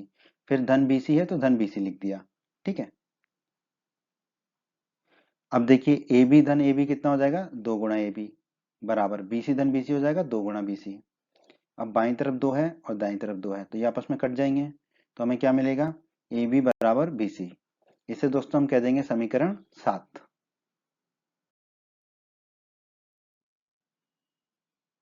हमने दोस्तों समीकरण 1, 2 और 7 को लिख दिया। अब समीकरण 1, 2 और 7 से क्या होगा, देखिए AB बराबर BC है समीकरण 7 में, देखिए तो AB बराबर BC लिख दिया। ठीक है, अब समीकरण 1 में देखिए AB CD के भी बराबर है, तो AB बराबर BC बराबर CD होगा। ठीक है, अब समीकरण 2 में देखिए BC के बराबर क्या है, AD। ठीक है, तो BC बराबर AD होगा, तो याद आएगा AB बराबर BC बराबर CD बराबर AD। यानी कि चतुर्भुज ABCD की चारों भुजाएं बराबर मिल गई हमको। चतुर्भुज ABCD की चारों भुजाएं समान लंबाई की हो गई। और चतुर्भुज ABCD क्या है हमारा, समांतर चतुर्भुज है। और हम जानते हैं दोस्तों कक्षा 9 में हमने पढ़ा है एक समांतर चतुर्भुज जिसमें सभी भुजाएं बराबर हो तो ऐसा चतुर्भुज क्या कहलाता है, समचतुर्भुज कहलाता है। तो इसका मतलब ABCD समांतर चतुर्भुज था, अब उसकी चारों भुजाओं की लंबाई बराबर हो गई है, तो ABCD क्या हो जाएगा, समचतुर्भुज हो जाएगा। तो अतः ABCD एक समचतुर्भुज है। तो हमें यही सिद्ध करना था कि अतः किसी वृत्त के परिगत समांतर चतुर्भुज समचतुर्भुज होता है। तो हमने लिख दिया अतः किसी वृत्त के परिगत समांतर चतुर्भुज जो है वो समचतुर्भुज होता है। यही हमें सिद्ध करना था, तो हम कह सकते हैं इति सिद्धम। प्रश्न 12 में दोस्तों हमसे पूछा है 4 सेंटीमीटर त्रिज्या वाले एक वृत्त के परिगत, ठीक है, ये एक वृत्त है जिसका केंद्र O है और इस वृत्त की त्रिज्या कितनी है, 4 सेंटीमीटर के परिगत एक त्रिभुज ABC इस प्रकार खींचा गया है। इसके परिगत एक त्रिभुज खींचा है ABC। ठीक है, वृत्त के परिगत एक त्रिभुज है ABC, इसका मतलब क्या है कि ये जो त्रिभुज है इसकी तीनों भुजाएं वृत्त को स्पर्श करती हैं। ठीक है, यही मतलब होता है परिगत का। ठीक है, तो वृत्त के परिगत एक त्रिभुज ABC खींचा गया है, यानी कि त्रिभुज की तीनों भुजाएं जो है वृत्त को स्पर्श करती हैं, यानी कि त्रिभुज की तीनों भुजाएं जो है वृत्त की स्पर्श रेखाएं हैं। कि रेखाखंड BD और DC, ठीक है, तो रेखाखंड BD और DC जिनमें स्पर्श बिंदु D द्वारा BC विभाजित है। ठीक है, D स्पर्श बिंदु है जो BC को विभाजित करता है, की लंबाइयां क्रमशः 8 सेंटीमीटर और 6 सेंटीमीटर है। BD की लंबाई 8 सेंटीमीटर है और DC की लंबाई 6 सेंटीमीटर है। ये हमें प्रश्न में दिया गया है। तो हमसे प्रश्न में पूछा क्या है, भुजाएं AB और AC ज्ञात कीजिए। ठीक है, तो हमें त्रिभुज की भुजा AB और भुजा AC की लंबाई ज्ञात करनी है। तो दोस्तों मान लेते हैं कि भुजा AC जो है वृत्त को बिंदु E पर स्पर्श करती है। भुजा AC ये है, ये वृत्त को जो जिस बिंदु पर स्पर्श कर रही है उसको मान लेते हैं बिंदु E। ठीक है, और केंद्र O को और E को जोड़ देते हैं। ठीक है, और हम मान लेते हैं कि भुजा AB जो है वृत्त को बिंदु F पर स्पर्श करती है और केंद्र O और F को भी जोड़ देते हैं। ठीक है, मिला देते हैं। मान लेते हैं कि AE की लंबाई x सेंटीमीटर है। मान लेते हैं ये जो AE है ये x सेंटीमीटर लंबा है। ठीक है, अब दोस्तों इस प्रश्न को हल करने के लिए हम प्रयोग करेंगे प्रमेय 10.2 का। प्रमेय 10.2 क्या कहती है दोस्तों, बाह्य बिंदु से वृत्त पर खींची गई स्पर्श रेखाओं की लंबाइयां बराबर होती हैं। ठीक है, तो इस प्रमेय का प्रयोग करेंगे। तो अब यहाँ पर ध्यान दीजिए, CE और CD वृत्त के बाह्य बिंदु C से खींची गई दो स्पर्श रेखाएं हैं। देखो C बिंदु क्या बाह्य बिंदु है, इससे दो स्पर्श रेखा जा रही हैं, CE और CD। CE और CD जा रही हैं। ठीक है, तो प्रमेय 10.2 के अनुसार एक बिंदु से जाने वाली स्पर्श रेखाओं की लंबाइयां बराबर होती हैं। तो CE और CD की लंबाई बराबर होगी, तो CE बराबर CD होगा। ठीक है, CE और CD बराबर होंगे, और CD कह लें या DC कह लें, वो कितना है हमारा 6 सेंटीमीटर। तो दोनों 6 सेंटीमीटर के बराबर होंगे, तो दोनों की लंबाई बराबर होगी। ठीक है, तो हमने लिख दिया CE को 6 सेंटीमीटर। ठीक है,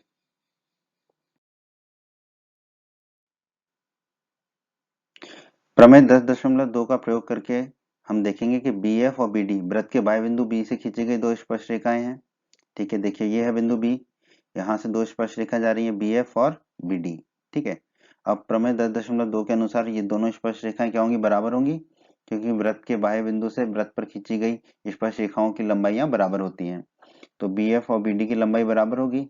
BD या कह लें DB, ये कितना है हमारा BD 8 सेंटीमीटर, तो BF बराबर BD होगा जो कि 8 सेंटीमीटर के बराबर होगा। यानी कि BF की लंबाई भी कितनी हो जाएगी, 8 सेंटीमीटर। ये दोनों बराबर होंगे आपस में, तो यहाँ पे हमने लिख दिया BF की लंबाई 8 सेंटीमीटर। अब दोस्तों AF और AE वृत्त के बाह्य बिंदु A से खींची गई दो स्पर्श रेखाएं हैं। देखिए वृत्त के बाह्य बिंदु है एक A, यहाँ से दो स्पर्श रेखाएं खींची गई हैं AF और AE। ठीक है, तो ये दोनों भी बराबर होंगी। ठीक है, AF और AE ये दोनों बराबर होंगी। क्यों, प्रमेय 10.2 से बाह्य बिंदु से वृत्त पर खींची गई स्पर्श रेखाओं की लंबाइयां बराबर होती हैं। तो हम कह सकते हैं कि AF बराबर AE होगा, और AE कितना x है, तो AF बराबर AE बराबर x लिख दिया हमने। ठीक है, दोनों बराबर है, तो AF कितना हो जाएगा, AF भी हमारा x हो जाएगा। ठीक है, अब ध्यान दीजिए AB की लंबाई कितने की बराबर होगी, देखो AB की लंबाई AF धन BF, ये दोनों की लंबाई के बराबर होगा, तो हमने लिख दिया AB बराबर AF धन BF। अब दोस्तों हमें पता है AF कितना है x, तो AF की जगह रख देंगे x, और BF कितना है 8, तो BF की जगह रख देंगे 8, तो AB आ जाएगा हमारा x धन 8। ठीक है, उसी प्रकार AC देखिए, AC ये लंबाई कितनी होगी, AE के बराबर धन CE, AE धन CE कर सकते हैं। ठीक है, तो AC बराबर लिख दिया हमने AE धन CE। अब देखिए AE कितना है x है, तो AE की जगह लिख दिया x धन CE कितना है 6, तो CE की जगह लिख दिया 6, तो AC आ गया x धन 6। अब BC की लंबाई देख लेते हैं, BC की लंबाई कितनी होगी, BC की लंबाई होगी BD धन CD या DC, कुछ भी कर लें। ठीक है, तो हम लिख दिया BC बराबर BD धन CD। ठीक है, अब BD कितना है 8 है, तो 8 लिख दिया, धन CD या DC कितना है 6 है, तो 6 लिख दिया, तो 8 धन 6 हो जाएगा 14, तो BC आ गया हमारा 14 सेंटीमीटर। तो BC की लंबाई आ गई हमारी 14 सेंटीमीटर। देखो AB की लंबाई आ गई हमारी x धन 8, AC की लंबाई आ गई हमारी x धन 6, और BC की लंबाई आ गई हमारी 14 सेंटीमीटर। आगे बढ़ते हैं दोस्तों। दोस्तों अब हम क्या करेंगे, त्रिभुज ABC में, ये बड़ा वाला जो त्रिभुज ABC है, इसका क्षेत्रफल निकालेंगे हीरोन का सूत्र से। हीरोन के सूत्र के बारे में दोस्तों आप कक्षा 9वीं में पढ़ चुके हैं। कक्षा 9वीं में जो आपका अध्याय 12 था हीरोन का सूत्र, वहां पर हमने इसका सूत्र पढ़ा था कि कैसे त्रिभुज की तीन भुजाओं से हम त्रिभुज का क्षेत्रफल ज्ञात कर सकते हैं। तो त्रिभुज ABC में हम तीनों भुजाओं को ABC मान लेंगे। तो दोस्तों हम क्या करते हैं, जो AB भुजा है उसको A मान लेते हैं, स्मॉल ए, तो स्मॉल ए हो जाएगा x धन 8। दूसरी भुजा है AC, ठीक है AC, इसको मान लेंगे B, तो B हो जाएगा x धन 6। तीसरी भुजा हो जाएगी हमारी BC, ठीक है BC को मान लेंगे C, तो वो है 14 सेंटीमीटर। ठीक है, अब दोस्तों हमें एस निकालना होता है हीरोन का सूत्र के लिए पहले, और एस का सूत्र होता है ए धन बी धन सी बटा 2। ठीक है, तो हमें ए बी सी तीनों पता है तो रख देंगे यहाँ पर। एस हो जाएगा हमारा ए की जगह रख देंगे एक्स धन 8, तो एक्स धन 8 धन बी की जगह रख देंगे एक्स धन 6, तो धन एक्स धन 6 धन सी की जगह रख देंगे 14, तो धन 14 बटे 2। ठीक है, अब दोस्तों एक्स धन एक्स हो जाएगा 2x, 8 धन 6 हो जाएगा 14, और 14 धन 14 हो जाएगा 28, बटे में 2 है ही, यहाँ पर भी बटे में 2 है क्योंकि ए धन बी धन सी बटे 2 है। अब ऊपर 2x धन 28 में से 2 कॉमन ले लेंगे तो s बराबर हो जाएगा 2x में से 2 कॉमन लेंगे तो कोष्टक में आएगा x, 14 में से 2 कॉमन लेंगे तो आएगा 28 में से 2 कॉमन लेंगे तो आएगा 14, तो कोष्टक के अंदर आ जाएगा हमारा x धन 14। ठीक है, और बटे में 2 है तो ऊपर 2 है और नीचे 2 है, बटे में आपस में कट जाएगा तो s बराबर हमें मिल जाएगा x धन 14। अब दोस्तों हमने पढ़ा था हीरोन के सूत्र में कि त्रिभुज का क्षेत्रफल होता है अंडर रूट के अंदर s गुणा s माइनस ए गुणा s माइनस बी गुणा s माइनस सी। तो ए बी सी तो हमें पता ही है और s हमने निकाल लिया x धन 14 मान रख देते हैं। अब तो त्रिभुज एबीसी का क्षेत्रफल एरिया ऑफ एबीसी बराबर अंडर रूट के अंदर s, ऐसे x धन 14 तो हमने x धन 14 लिख दिया, कोष्टक के अंदर s माइनस ए तो s कितना है x धन 14 तो x धन 14 लिख दिया, माइनस का चिन्ह लगा दिया। ए कितना है एक्स धन 8 तो ए की जगह लिख दिया एक्स धन 8। फिर दूसरा कोष्टक उसमें है एस तो एस है एक्स धन 14 तो एक्स धन 14 लिख दिया, माइनस का चिन्ह लगा दिया। बी कितना है एक्स धन 6 तो एक्स धन 6 लिख दिया। फिर तीसरा कोष्टक उसमें है एस है एक्स धन 14 तो एक्स धन 14 लिख दिया, माइनस का चिन्ह लगा दिया। सी कितना है 14 तो 14 लिख दिया हमने।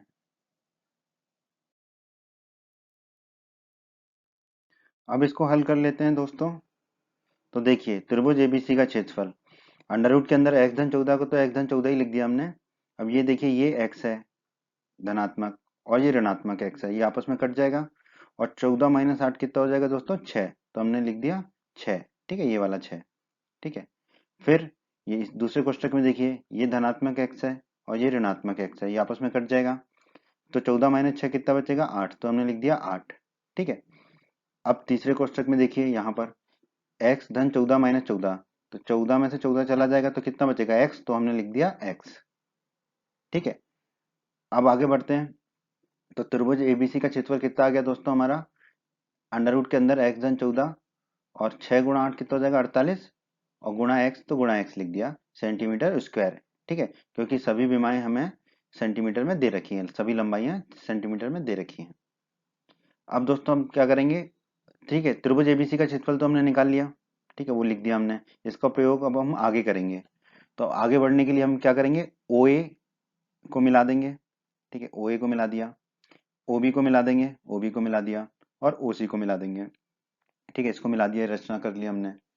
अब ध्यान दीजिए यहाँ पर ओडी ये वाला ओडी और ओई ये ओई और ओएफ ये तीनों बराबर होंगे 4 सेंटीमीटर के, क्योंकि ये 4 सेंटीमीटर त्रिज्या वाले वृत्त की एक त्रिज्याएं हैं, एक ही वृत्त की त्रिज्याएं हैं, और इस वृत्त की त्रिज्या कितनी दे रखी है हमें प्रश्न में 4 सेंटीमीटर। तो ओडी ओई और ओएफ ये तीनों 4 सेंटीमीटर के होंगे। और दोस्तों हम जानते हैं किसी भी त्रिभुज का क्षेत्रफल होता है 1/2 आधार गुणा लंब। ठीक है, त्रिभुज का क्षेत्रफल होता है 1/2 आधार गुणा लंब या आधार गुणा ऊंचाई हम कहते हैं उसे।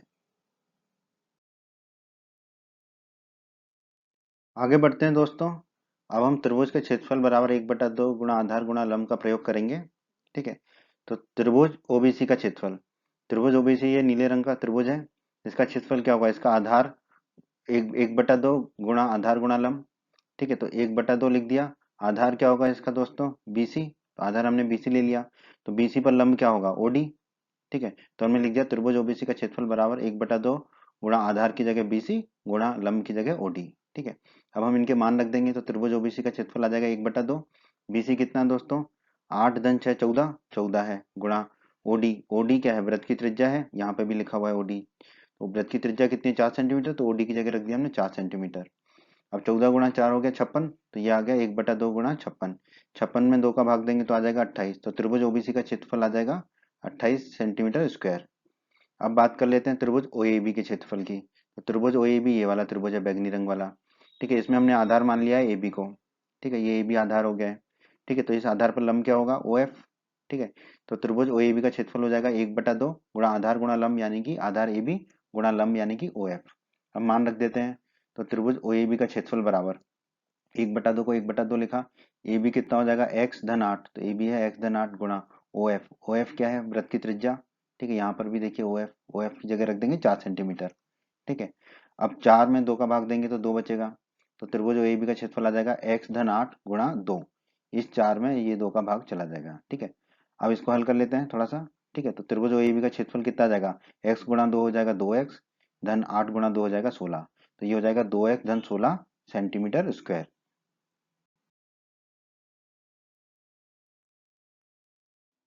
आगे बढ़ते हैं दोस्तों। अब इसी प्रकार हम त्रिभुज ओएसी का क्षेत्रफल निकाल लेंगे।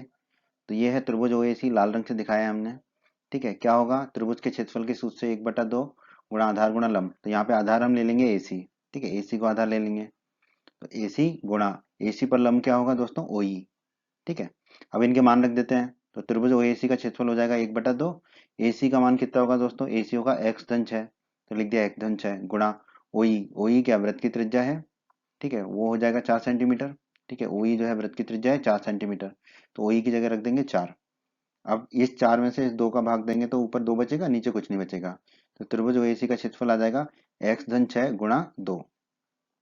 अब इसको हल कर लेते हैं। तो त्रिभुज ओएसी का क्षेत्रफल आ जाएगा x गुणा 2 कितना हो जाएगा, 2x। x गुणा 2 हो गया 2x, फिर धन 6 गुणा 2 हो जाएगा 12, तो ये हो जाएगा 2x धन 12 सेंटीमीटर स्क्वायर। अब ध्यान दीजिए दोस्तों, यहाँ पर त्रिभुज एबीसी का क्षेत्रफल, ये पूरा जो त्रिभुज है, इस त्रिभुज का क्षेत्रफल क्या होगा, त्रिभुज ओबीसी का क्षेत्रफल। ठीक है, तो हमने लिख दिया त्रिभुज ओबीसी का क्षेत्रफल धन त्रिभुज ओएबी का क्षेत्रफल धन त्रिभुज ओएसी का क्षेत्रफल धन त्रिभुज ओएसी का। तो इन तीनों के क्षेत्रफल का योग जो होगा वो त्रिभुज एबीसी के क्षेत्रफल के बराबर होगा। अब दोस्तों मान रख देते हैं ओबीसी के क्षेत्रफल का 28 है। ठीक है, तो देखो त्रिभुज एबीसी का क्षेत्रफल कितना हो जाएगा, त्रिभुज ओबीसी के क्षेत्रफल का मान रख दिया 28 धन त्रिभुज ओएबी के क्षेत्रफल का मान रख दिया 2x धन 16 धन त्रिभुज ओएसी के क्षेत्रफल का मान रख दिया 2x धन 12। ठीक है, अब इसको हल कर लेते हैं। तो त्रिभुज एबीसी का क्षेत्रफल कितना हो जाएगा दोस्तों, देखिए 2x धन 2x हो गया 4x, 28 धन 12 हो गया 40 धन 16 हो गया 56। तो त्रिभुज एबीसी का क्षेत्रफल आ गया 4x धन 56। अब इसमें से 4 कॉमन ले लेते हैं दोस्तों। ठीक है, तो त्रिभुज एबीसी का क्षेत्रफल हो जाएगा, 4 कॉमन लेंगे तो 4x में से 4 कॉमन लिया तो कोष्टक में क्या बचेगा, x धन 56 में से 4 कॉमन लेंगे तो बचेगा 14, क्योंकि 14 चौके होता है 56। अब दोस्तों हमने निकाला था थोड़ी देर पहले त्रिभुज एबीसी का क्षेत्रफल अंडर रूट के अंदर x धन 14 गुणा 48 गुणा x सेंटीमीटर स्क्वायर। और दूसरी तरीके से जब हमने निकाला ये तीनों त्रिभुजों के क्षेत्रफल को जोड़ के, तो अब हमारा आया 4 गुणा x धन 14। तो ये दोनों बराबर होंगे आपस में। तो हम कह सकते हैं कि अंडर रूट के अंदर x धन 14 गुणा 48 गुणा x ये किसके बराबर होगा, 4 गुणा कोष्टक के अंदर x धन 14 के। ठीक है, अब बहुत आसान हो गया दोस्तों, ये हमने निकाल लिया।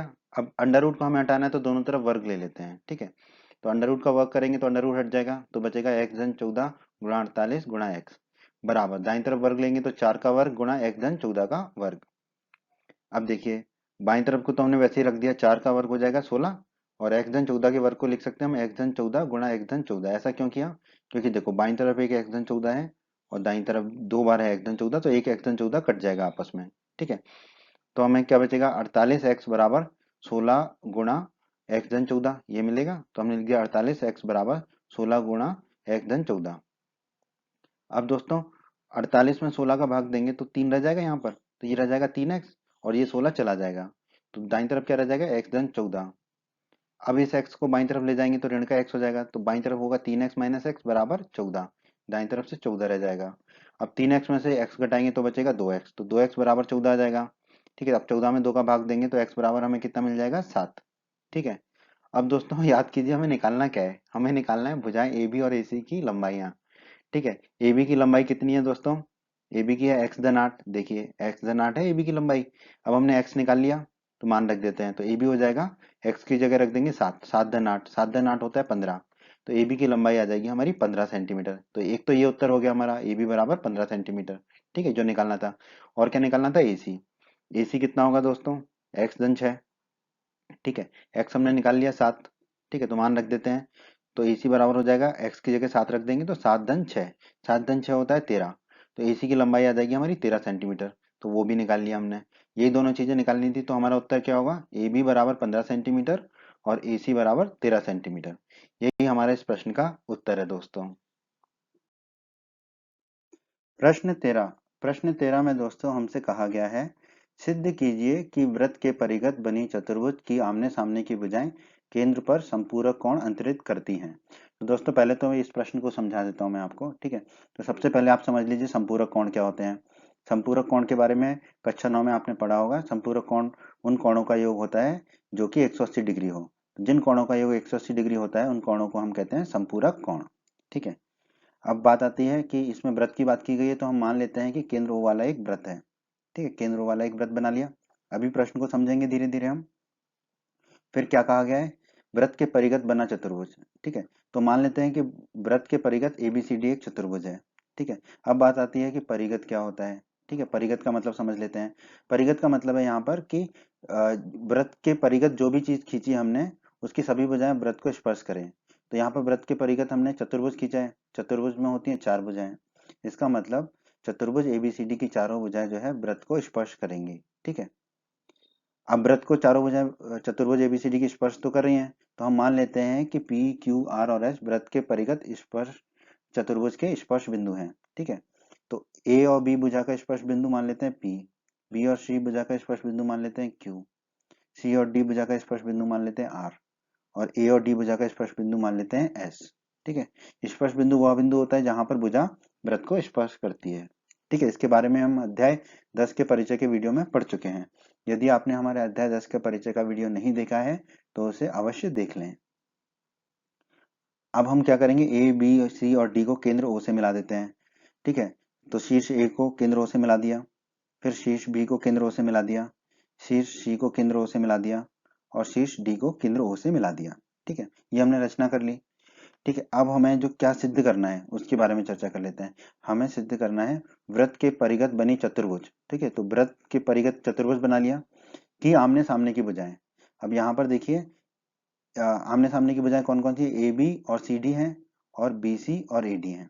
तो पहले हम AB और CD की बात कर लेते हैं कि आमने सामने की भुजाएं केंद्र पर संपूरक कोण अंतरित करती हैं।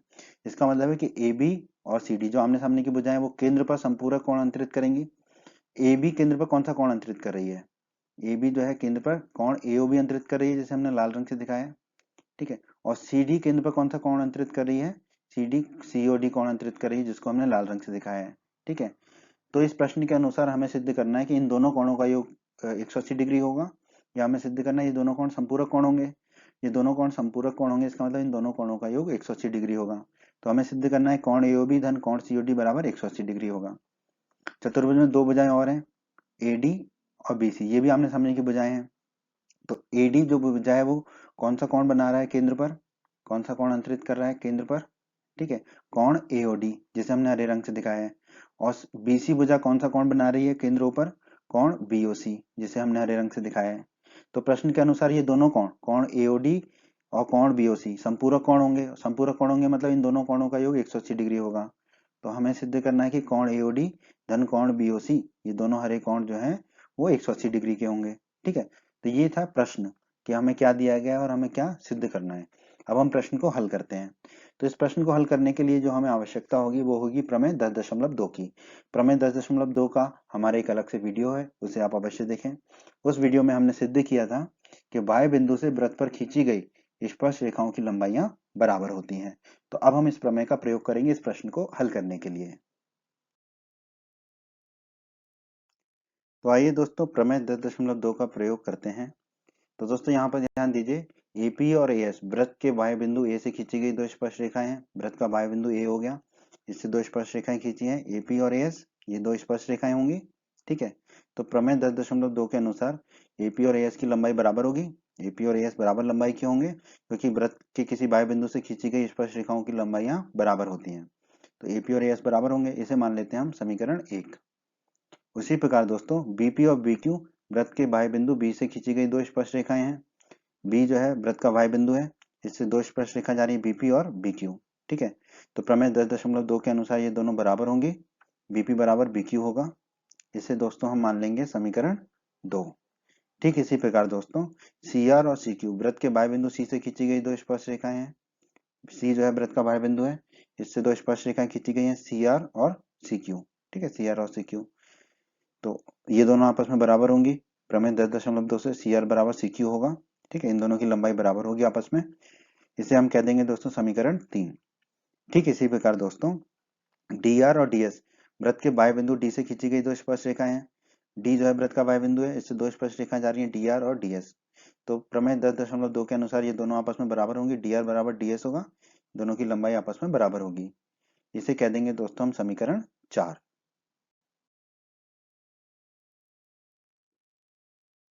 हमने दोस्तों समीकरण 1, समीकरण 2, समीकरण 3 और समीकरण 4 को लिख लिया।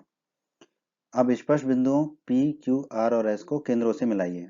तो स्पर्श बिंदु P को केंद्रों से मिला दिया, फिर स्पर्श बिंदु Q को केंद्रों से मिला दिया, स्पर्श बिंदु R को केंद्रों से मिला दिया और स्पर्श बिंदु S को केंद्रों से मिला दिया। ठीक है, अब बात कीजिए त्रिभुज APO और त्रिभुज ASO में। ठीक है, तो त्रिभुज APO ये वाला त्रिभुज है जिसे हमने नीले रंग से दिखाया है, और त्रिभुज ASO ये वाला त्रिभुज है जिसे हमने बैंगनी रंग से दिखाया है। इन दोनों त्रिभुजों में को हम सर्वांगसम करेंगे अभी। ठीक है, तो देखिए AP बराबर AS, AP और AS समीकरण 1 में हमने बराबर निकाला था, तो हमने लिख दिया AP बराबर AS समीकरण 1 से। ठीक है, AP और AS दोनों बराबर थे, बाह्य बिंदु से खींची गई दो स्पर्श रेखाएं ए से। ठीक है, तो AP बराबर AS हो गया हमारा समीकरण 1 से। भुजा है तो साइड के लिए S लिख दिया। फिर PO बराबर SO, PO और SO ये बराबर होंगे, क्यों? क्योंकि ये एक ही वृत्त की त्रिज्याएं हैं। ठीक है, और ये भी भुजा है, तो भुजा के लिए साइड के लिए S लिख दिया। फिर बात आती है OA बराबर OA, OA तो OA के बराबर ही होगा क्योंकि ये उभयनिष्ठ एक ही भुजा है ये तो।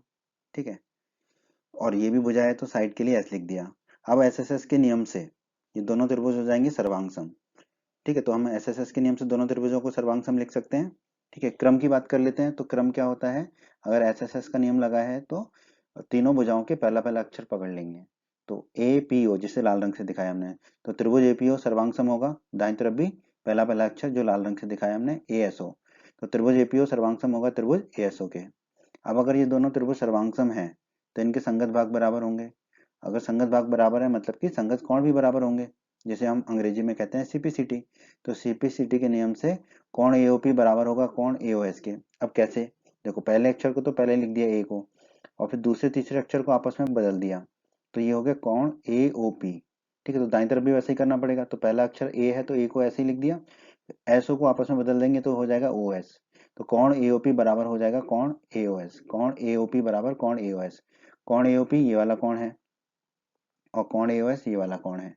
ठीक है, तो ये दोनों कोण आपस में बराबर हो गए, कोण AOP बराबर मिल गया हमें कोण AOS। इसे दोस्तों हम कह देंगे समीकरण 5। इसी विधि से दोस्तों अब हम देखेंगे त्रिभुज BPO और त्रिभुज BQO में। ठीक है, तो ये वाला जो है वो ये है त्रिभुज BPO नीला वाला, और बैगनी वाला है त्रिभुज हमारा BQO। ठीक है, ये दोनों त्रिभुज भी सर्वांग होंगे, कैसे वो देख लेते हैं।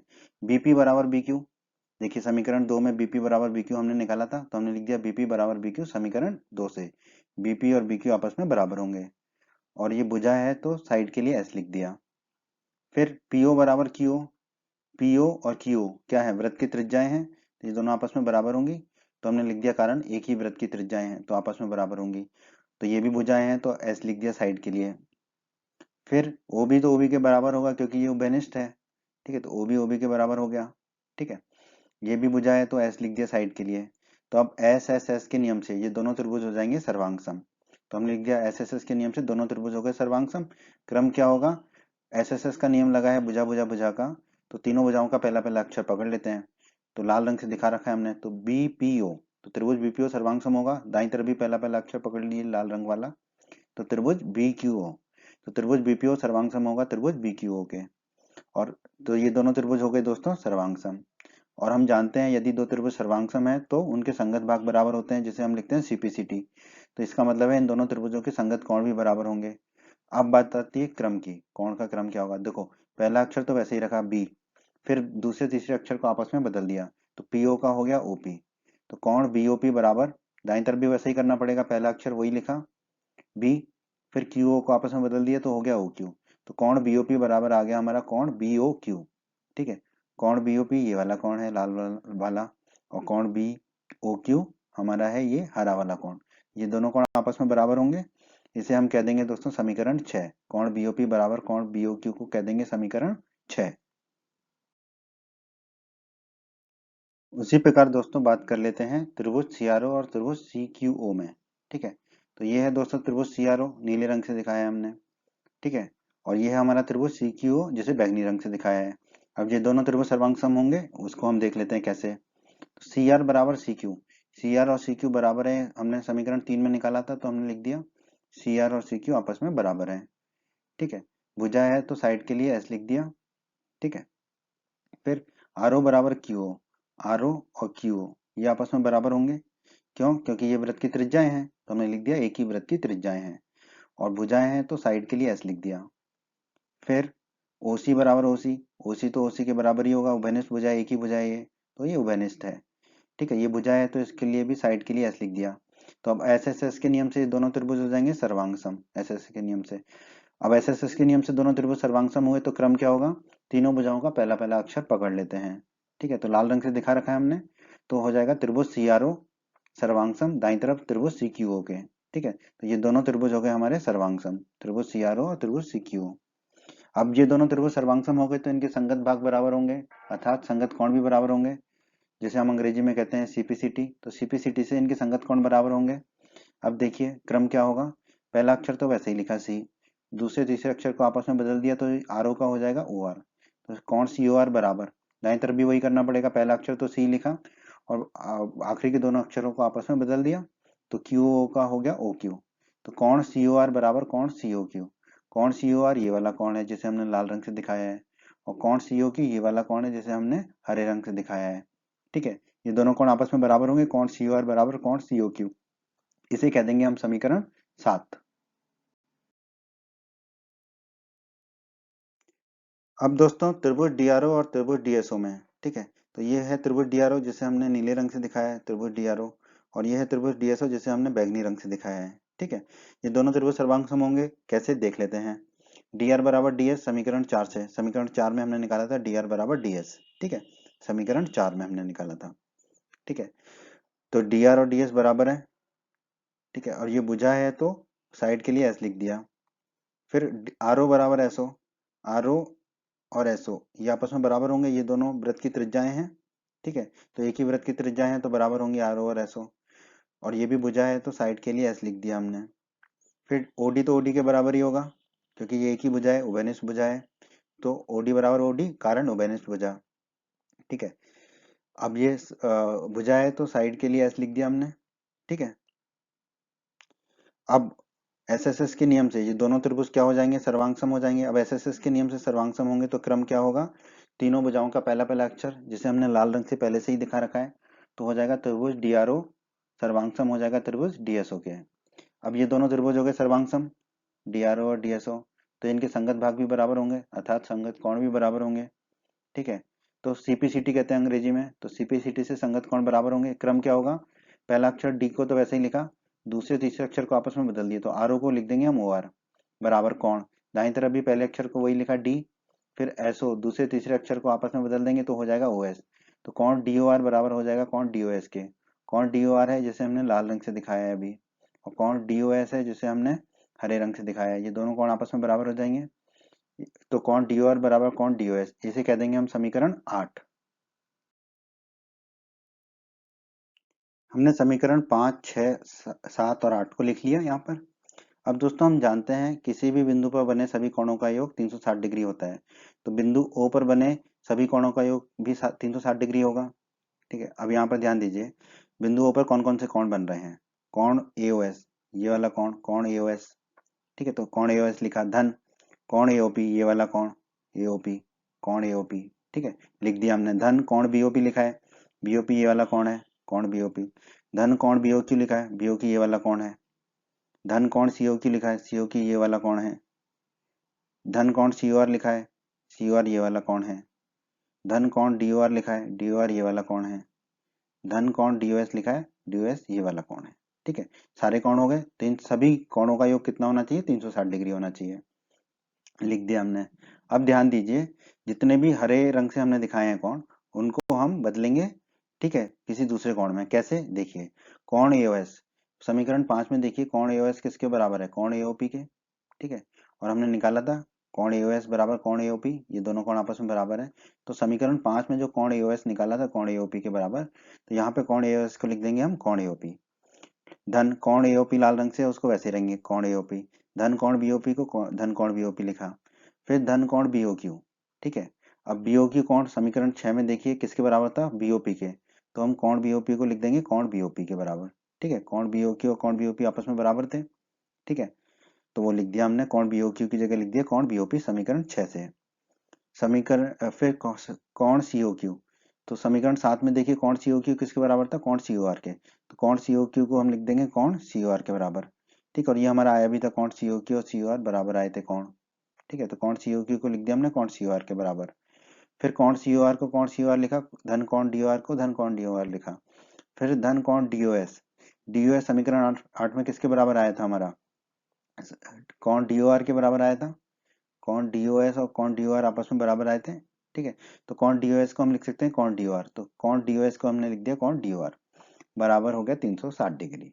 ठीक है, अब ध्यान दीजिए, देखिए कोण एओपी धन कोण एओपी क्या हो जाएगा, 2 गुणा कोण एओपी। ठीक है, फिर कोण बीओपी धन कोण बीओपी कितना हो जाएगा, 2 गुणा कोण बीओपी। ठीक है, फिर धन कोण सीओआर धन कोण सीओआर, कोण सीओआर धन कोण सीओआर हो जाएगा 2 गुणा कोण सीओआर। फिर धन कोण डीओआर धन कोण डीओआर हो जाएगा 2 गुणा कोण डीओआर बराबर दाईं तरफ 360 डिग्री पहले से ही है।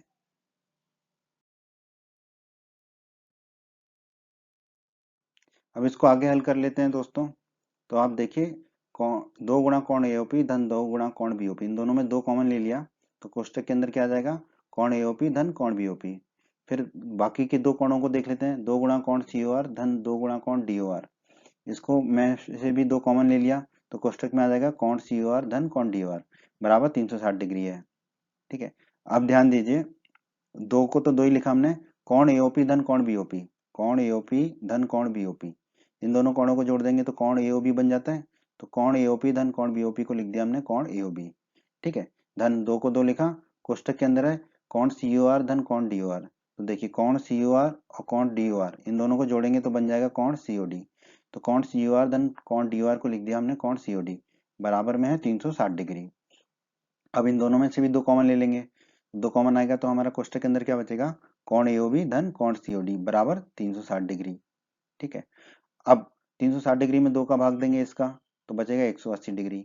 बाईं तरफ क्या रह जाएगा, कोण एओबी धन कोण सीओडी बराबर दाईं तरफ इस 360 डिग्री में इस 2 का भाग गया तो बचा 180 डिग्री, तो आ गया कोण एओबी धन कोण सीओडी बराबर 180 डिग्री। ठीक है, तो कोण एओबी ये वाला कोण है हमारा, और कोण सीओडी ये वाला कोण है, इन दोनों कोणों का योग आ गया हमारा 180 डिग्री। तो पहली चीज तो हमने सिद्ध कर दी, ए बी से बना कोण और सी डी से बना कोण, आमने सामने की भुजाओं से बना कोण संपूरक कोण है, इन दोनों कोणों का योग 180 डिग्री आ गया। ठीक है, अब हम ए डी और बी सी के लिए भी सिद्ध कर लेंगे, तो बिंदु ओ पर बने सभी कोणों का योग कितना होगा, 360 डिग्री होगा। ठीक है, बिंदु ओ पर बने सभी कोणों का योग 360 डिग्री होगा। अब यहाँ पे ध्यान दीजिए, कोण एओडी हरे रंग से दिखाया हमने, कोण एओडी धन कोण बीओसी ये वाला कोण बीओसी धन कोण एओबी और सीओडी। ठीक है, एओबी और सीओडी इन चारों कोणों का योग करेंगे तो 360 डिग्री आएगा, किसी भी बिंदु के सभी कोणों का योग 360 डिग्री होता है। ठीक है, अब ध्यान दीजिए, यहाँ पर कोण एओडी धन कोण बीओसी को तो वैसे ही लिख दिया हमने, धन कोण एओबी धन कोण सीओडी किसके बराबर है, यहाँ पर ध्यान दीजिए 180 डिग्री के, तो कोण एओबी धन कोण सीओडी को लिख देंगे हम 180 डिग्री बराबर 360 डिग्री। ठीक है, दाईं तरफ पहले से ही है, अब 180 डिग्री को ले जाएंगे हम दाईं तरफ, तो हमें मिलेगा कोण एओडी धन कोण बीओसी बराबर दाईं तरफ 360 डिग्री पहले से ही है, और ये 180 डिग्री दाईं तरफ गया तो माइनस का 180 डिग्री हो गया। अब कोण एओडी धन कोण बीओसी कितना हो जाएगा, 360 में से 180 घटाएंगे तो 180 डिग्री। ठीक है, तो कोण एओडी धन कोण बीओसी आ गया हमारा 180 डिग्री। इसका मतलब चतुर्भुज की आमने सामने की भुजाएं यानी कि एडी और बीसी केंद्र पर कितना कोण अंतरित कर रही हैं, संपूरक कोण, क्योंकि इन दोनों कोणों का योग कितना आ गया 180 डिग्री आ गया, और यही हमें सिद्ध करना था इस प्रश्न में। तो हम कह सकते हैं इति सिद्धम, हमने सिद्ध कर दिया कोण एओबी धन कोण सीओडी बराबर 180 डिग्री और कोण एओडी धन कोण बीओसी बराबर 180 डिग्री। तो हम कह सकते हैं कि वृत्त के परिगत बनी चतुर्भुज के आमने सामने की भुजाएं केंद्र पर संपूरक कोण अंतरित करती हैं। इतना ही है दोस्तों इस प्रश्न में, और हमने कह दिया इति सिद्धम। उम्मीद करते हैं बच्चों आपको हमारा ये वीडियो पसंद आया होगा। बच्चों अगर आप यूपी बोर्ड क्लास चैनल पर नए हैं और आपने अभी तक हमारे चैनल को सब्सक्राइब नहीं किया है तो सब्सक्राइब बटन को दबाकर जल्दी से चैनल को सब्सक्राइब कर लीजिए और बेल आइकन को भी दबा दीजिए। इससे आपको क्या फ़ायदा होगा, जब भी हमारे चैनल पर कोई भी नया वीडियो आएगा तो उसका नोटिफिकेशन आपको सबसे पहले मिल जाएगा। और जब भी आप यूट्यूब पर कोई वीडियो सर्च करेंगे तो हमारे चैनल के वीडियोज़ आपको ऊपर नज़र आने लगेंगे। आप हमारे वीडियोज़ को अपने सभी दोस्तों के साथ व्हाट्सएप और फेसबुक पर अवश्य शेयर करें, जिससे आपके दोस्तों का भी लाभ हो सके। आपको वीडियो पसंद आई है तो वीडियो को लाइक अवश्य करें और इस अध्याय के अन्य सभी वीडियोस को देखने के लिए आई बटन पर क्लिक करें। आई बटन पर क्लिक करने से आपको इस अध्याय के सभी वीडियोस के लिंक मिल जाएंगे। धन्यवाद बच्चों।